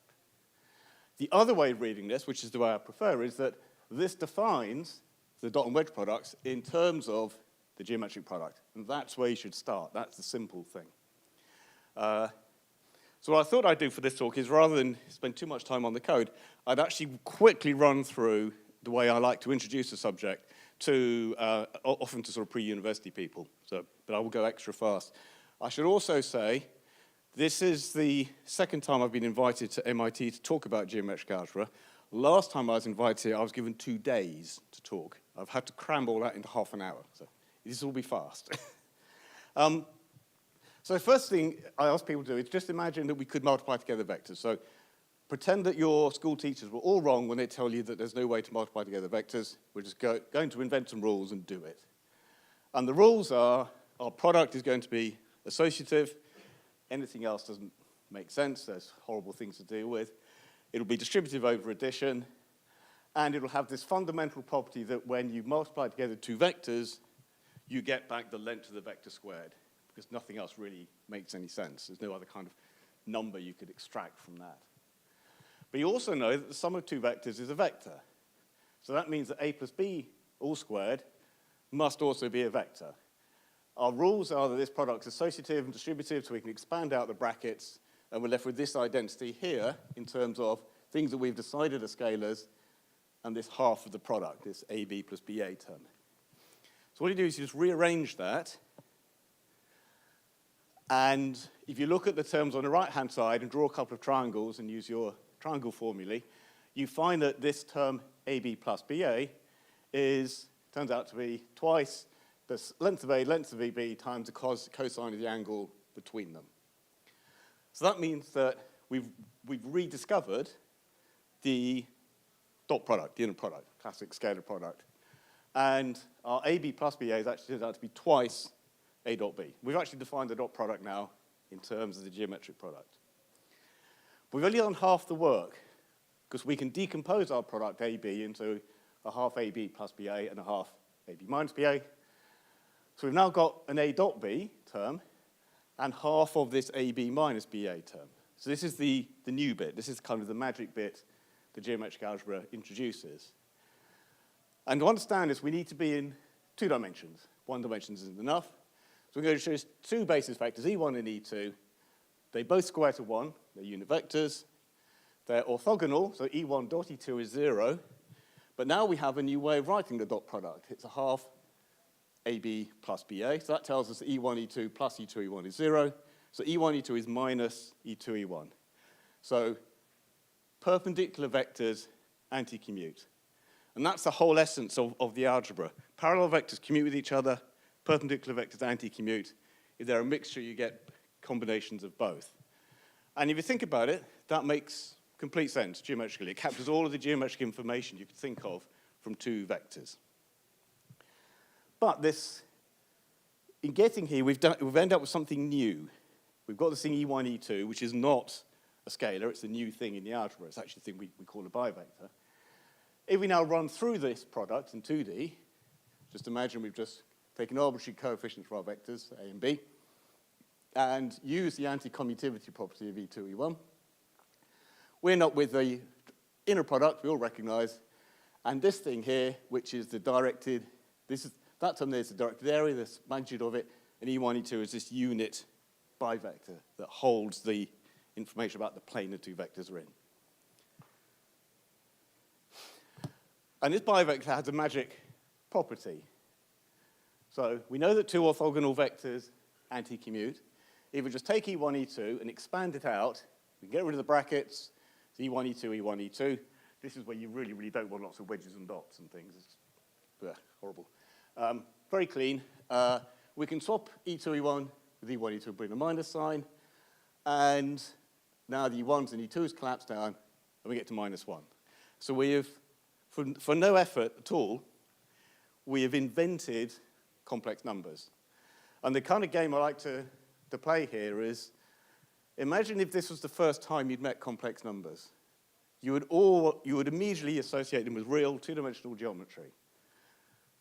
We don't teach complex numbers this way. We teach complex numbers from, imagine you want to solve a quadratic equation, and you've got some missing solutions, hence complex numbers, which is a terrible way to motivate them. Who spends their life solving quadratic equations? But we spend a lot of time actually messing around with geometry.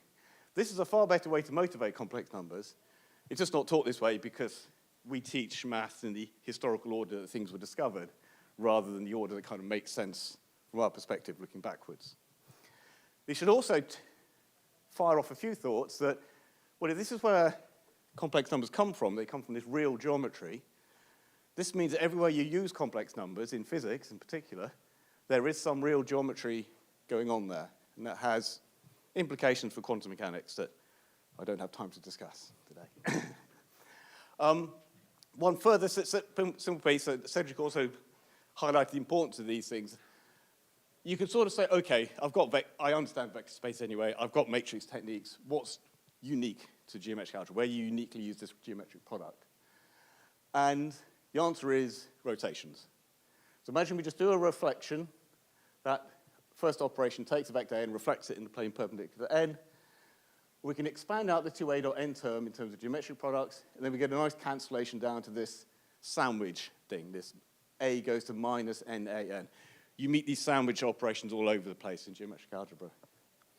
Right, two reflections is a rotation. This means A goes to minus NaN, and then it goes to minus M, sandwiching that. We get MNA and M, and this product, Mn, is a new thing that we call a rotor. This generates a rotation. This dagger is a symbol for reverse. Again, there are lots of symbols in GA. Not everyone uses the same one. It's a fairly standard one. Actually, in the Julia implementation, I'll just use dash for adjoint here. And this sandwich here takes a vector and rotates it. And this type of operation works in any space. Once you've understood this, you can understand all of Lie group theory, all of Lie algebra theory. It turns out that these rotors are exponentials of bivectors, those things I've already talked about. Those bivectors generate Lie algebras. Every Lie algebra can be represented in terms of bivectors. Every Lie group can be represented in terms of these rotors. So it gives you this immediate sort of route into quite sophisticated maths or sophisticated topics with fairly simple maths. If that isn't enough motivation for you to get into geometric algebra, it is currently going through a lot of new interest in the machine learning field. There's been a few papers recently. The geometric deep learning people have discovered that embedding geometric algebra into their neural nets is a good thing to do. There's a group of Microsoft Research in the Netherlands, I think, and Welling and Brandstede have also come to the same realization. These are two papers I picked out. There's a whole flood of these in China as well. The Chinese machine learning people are really getting into geometric algebra now. So, as I said, there are lots of different ways of implementing geometric algebra, but my personal preference has always been this geometric product first view, and that reflects both my kind of philosophy about it, but also how I want to implement the product, how I actually want to produce a library for it. So I want to implement the geometric product and then drive dot and wedge products off that. And there's kind of two ways you can do this. You can use a blade representation where an object is a combination of lots of basis blades with magnitudes. Then you need to work out a product for the basis blade. Or you can use the matrix representations, which is kind of the core to what I'll talk about in a bit. But just running through the first approach, there's a nice little trick here that isn't well known. Typically, it kind of makes sense to work in what's called a balanced algebra. We've got equal numbers of positive and negative signature. That just covers every possible case.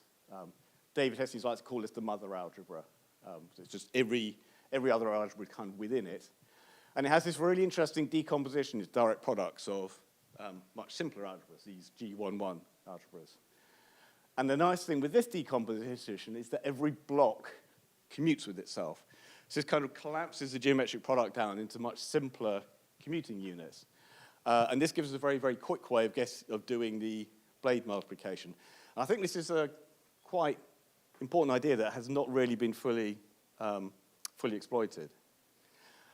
It gives us a slightly unusual representation for elements, but what I tend to do is you represent the basis blades as a binary number, 8-bit, 16-bit, depending on whether you want to work in 4-4 or 8-8, or so on. And each unit entry represents either E1, F1. The slightly unusual thing is that now the thing here that you might think would be E2 actually is E2 times a copy of N1. It's these additional copies that make everything commute nicely. The end result is that when you're trying to multiply together two blades, getting the resultant blade is easy. It's just an XOR of the binary numbers. Getting the sign is the tricky part, but this collapses the calculation down into lots of single units, and you only get a minus sign in the case where the first entry contains an F, and the second entry is a vector. And there's a couple of very nice little binary operations that do that for you. You just do an AND with a binary representation up there, and for the second term, you just do a shift left and an XOR, and then you do you count the ones in the result. This was a big thing for me because my original journey to Julia took me via Haskell, and I'd done a lot of this implementation in Haskell, and Haskell has no way of accessing the raw kind of binary command. So this part was incredibly slow because I was kind of doing it all with actual numbers. So I got a sort of massive speed increase just from porting from Haskell to Julia, and I will not be going back. So that all works fine, and it gives you an approach that's quite like the one Cedric described, except he's kind of intercepting the stuff a little bit further downstream. But there is an alternative way of thinking about geometric algebras, and this has some useful optimizations in it, particularly for the geometric product for things like rotors, because by using these underlying matrix representations, you take advantage of the fact that certain products automatically cancel out. So you reduce the amount of computation you have to do in some cases. This table is something that was worked out in the 50s, I think. People have been through and they've classified every possible geometric algebra and worked out the matrix representations. You only really need them for size up to total dimension of 8, because beyond that they repeat. And inside here you get representations which are Tilberty matrices over the reals, quaternions, matrices over complex numbers. So you build up your geometric algebra from combination of the reals, complex numbers or quaternions. You can't escape the quaternions here. In fact, they turn out to be ubiquitous. But that isn't the complete story. It's very easy to go in and implement those products. Oh, a bit better than I thought, thank you. But that doesn't give you something particularly optimal. There are some tricks here. These tricks are already talked about for sort of decomposing products. And this particular identity here is this periodicity thing that says that once you've got up to 8 dimensions, there's nothing new to be found. But it's this identity here is a really interesting one, the top one. If you take a geometric algebra, the dimensions of each element is given by the binomial element. So you've seen 1, 2, 1 for 2D, 1, 3, 3, 1 for 3D, etc. And every element has a grade. So scalar is grade 0, vectors are grade 1, bivectors are grade 2, travectors are grade 3, etc. Just a number of those E elements in there. But it turns out if you take an algebra and just pick out the even half of it, that is also a geometric algebra in its own right. And there's a particular way of going between them. But it's a geometric algebra of half the size. So you've halved the size of the matrix representation for it. And it turns out there's a lot of power you can get from that, because we don't need to use the full fact representation of each algebra that we want to implement. We can use this representation of the even subalgebra and use a few tricks. What we're going to do is find a canonical map between odd elements and even elements, which is usually the algebra kind of naturally suggests that.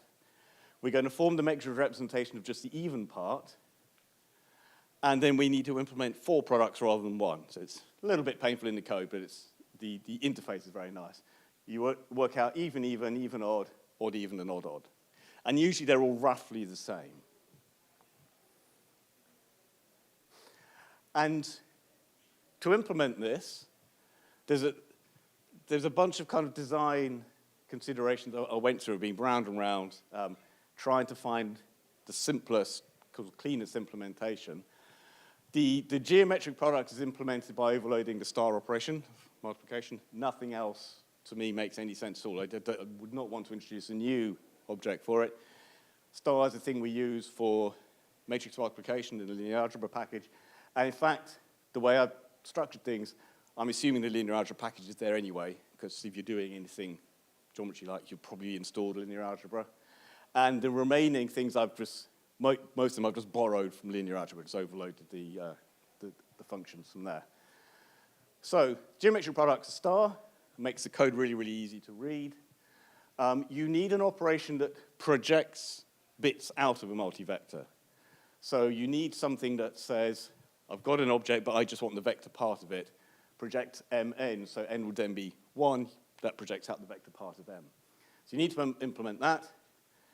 You also need some way of getting numbers sort of out of the geometric algebra. You need some way of getting scalar numbers out so you can actually put them into somewhere else in your program.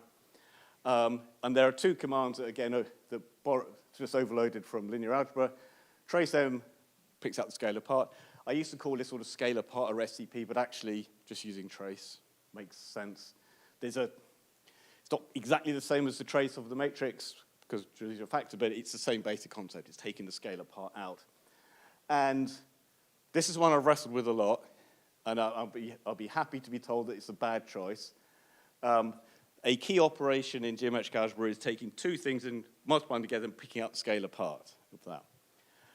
And I've used dot for that because that is exactly what the linear algebra package does, with a caveat that dot does mean something a little bit different sometimes in geometric algebra, because we talk about an A dot B meaning something slightly more general as a product. So in the documentation, I don't use dot there. I use inner for the inner product, not dot. This may be a mistake. Yeah, it can be changed, but it makes the parallels to the linear algebra package as simple as possible. And then the one actually I really like is the reverse operation is just a tick. It's the same as you use in the linear algebra package. So this makes the code really easy. So I'll just walk through one example implementation. Just the 2D case, this is sort of simplest one. The even subalgebra of the 2D algebra, which is scalars, 2 vectors, 1 bivector. Well, we've already seen that bivector squares to -1. So the even part of it is the scalar and something squared to -1. So obviously its representation is complex numbers. In fact, I'd say this is where complex numbers originate. So we only need to represent things as a complex number. Okay, so that's really easy. And this is sort of, this is part of what the code then looks like. We define an even object, which is just complex number, just a placeholder for that. And the odd object is also a complex number because the representation is always the same. The map between them is multiplied by E1. In case you're wondering, well, what's this special E1 vector doing there? Actually, if you think about complex numbers, it does make a lot of sense to pick out E1 as a preferred direction because we would think of that as the real axis. So it's fairly naturally picked out. And then we just go through and work out what the product should be. So that just means taking care of when there's an E1 sort of sitting in the middle. So we just overload the multiply operator. When you've got two even things multiplied together, you just multiply the complex numbers. If it's even and odd, you've got one of these E1s in the middle. When you take that back to the left, it puts the complex conjugation. So you have to put a conjugation in there. Odd even is fine, and odd odd, again, has a conjugation in. Reverse is easy to work out. For the even ones, it's the conjugate. For vectors reverse themselves, there's nothing to do there. And then a few bits of code to overload the trace and dot operations. There's a few other things you add in. I haven't shown the project one, which is a tiny bit more complicated. And then you just go through and implement that for all the various algebras you like. So it's a sort of boilerplate template code, but then each specific algebra has a special implementation there, which is a bit clunky. It's not the way I like to talk about GA, but it gives you a very, very efficient runtime library. Another quick example, I won't go through the code here, is 3D. So we've already had questions about 3D. In 3 dimensions, you've got scalars, 3 vectors, 3 bivectors, 1 pseudoscalar. All 3 of those bivectors square to -1, and they have a sort of ijk equals -1 type relationship. So they are the quaternions. Again, quaternions were discovered, invented, depending on your view of maths, about 10, 20 years before Clifford's algebras were. It could very easily be the other way around. In fact, what Clifford was trying to do was just generalize quaternions to other spaces. But to my mind, quaternions are just part of the subject of geometric algebra, Clifford algebra. So we just need to implement a quaternion product. I implemented my own, though there's actually a perfectly good quaternion library in the Julia ecosystem. But because of some of the choices I made, I needed to change a couple of things in that, so it's just implemented. And then you implement a quaternion product. The map between even and odd elements in odd dimensional spaces is really trivial because it's just multiplication by this pseudoscalar, and that commutes with everything. So it makes the implementation really easy. You just need to make sure a couple of signs are correct. So the implementation here is your even subalgebra is the quaternion algebra. So E3, E2 maps to I, E1, E3 maps to J, E2, E1 maps to K. And then odd elements map to even elements by multiplication by I. And the pseudoscalar commutes with everything. And this makes the final code very, very simple and also extremely efficient. So this can do, on that laptop, rotations in about 40 nanoseconds with that sandwich operation. The equivalent 3x3 matrix thing actually takes longer, which is a bit odd because there's kind of more multiplies. But actually, when you're really down at this nanosecond thing, you care more about allocations rather than number of multiplies. But this is extremely fast. It's enough to build really kind of robust numerical work on top of. I've just got time to give you one quick example of a problem I solved recently with this. In electromagnetism, you have lots of elements seeing other elements. Very similar thing in graphics. You often want to compute the solid angle of a triangle from some origin. So this is the GA code to do it. The solid angle you get by projecting each vector onto a sphere, and then you need to work out the area of the spherical triangle. A nice way of getting the area of a spherical triangle is to use something called holonomy, which is you take a vector and you parallel transport it around, and you see the angle which hasn't gone back to itself. So you just need 3 rotors to do that movement around the sphere. So this sets up the problem. We taking our 4 vectors, y is the origin, we create 3 unit vectors from y out to x0 and x1, x2. This one line here creates all of the rotations and multiplies them all together to get the final rotation that you get by going all the way back. It does it using a very nice property of rotors that when you multiply together A and B, that gets you a rotor, but it's a rotation of twice the angle you want. If you want to square root it, you just need to find half the rotation between that and the identity. And the way you do that with rotors, you just add them up, and then you normalize the result. So this is a very, very simple way of getting the rotation. We don't actually even need to normalize the result, it turns out. But having got that rotor, normalized it, and then you just take the bivector, the magnitude of the bivector part of this, which is this projecting it back into the A direction and then taking a log to get the angle out. It does, that's a really kind of nice, elegant way of getting the solid angle. But geometric algebra is kind of full of this stuff.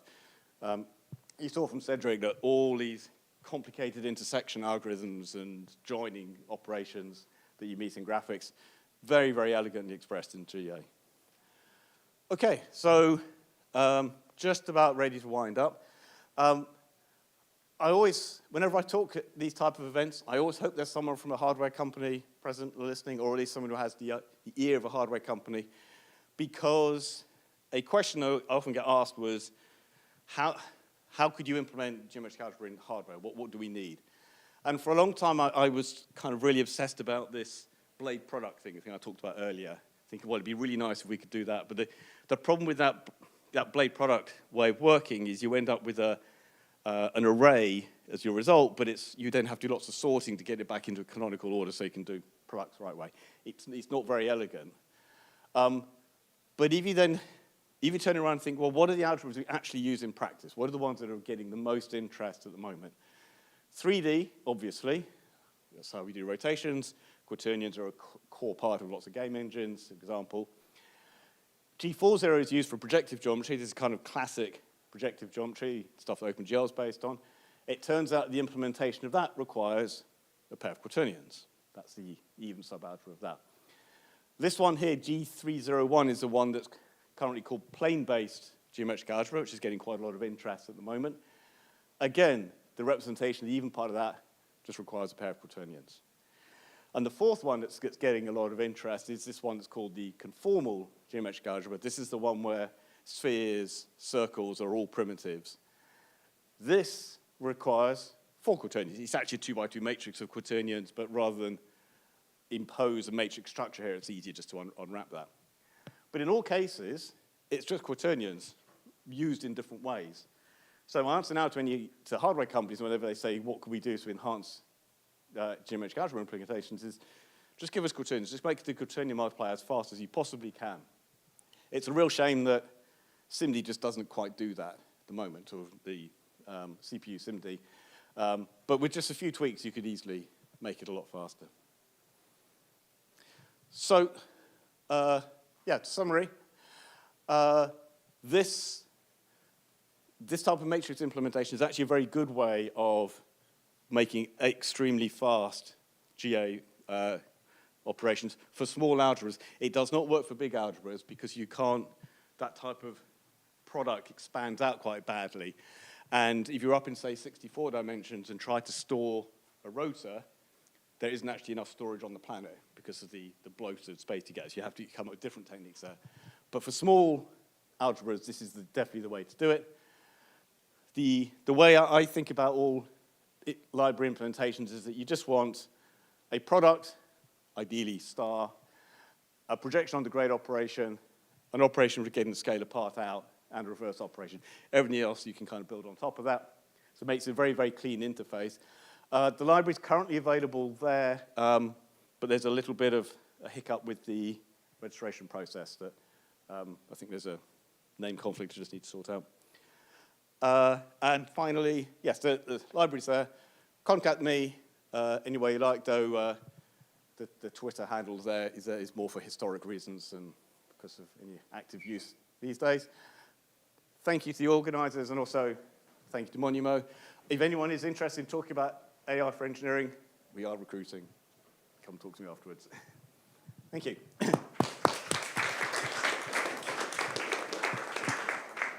Thank you very much, Chris.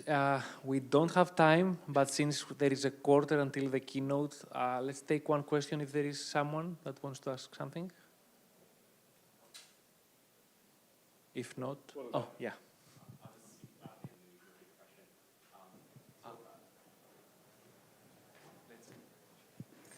So can you share your experience in migrating like existing code that's not very geometric algebra aware to using geometric algebra?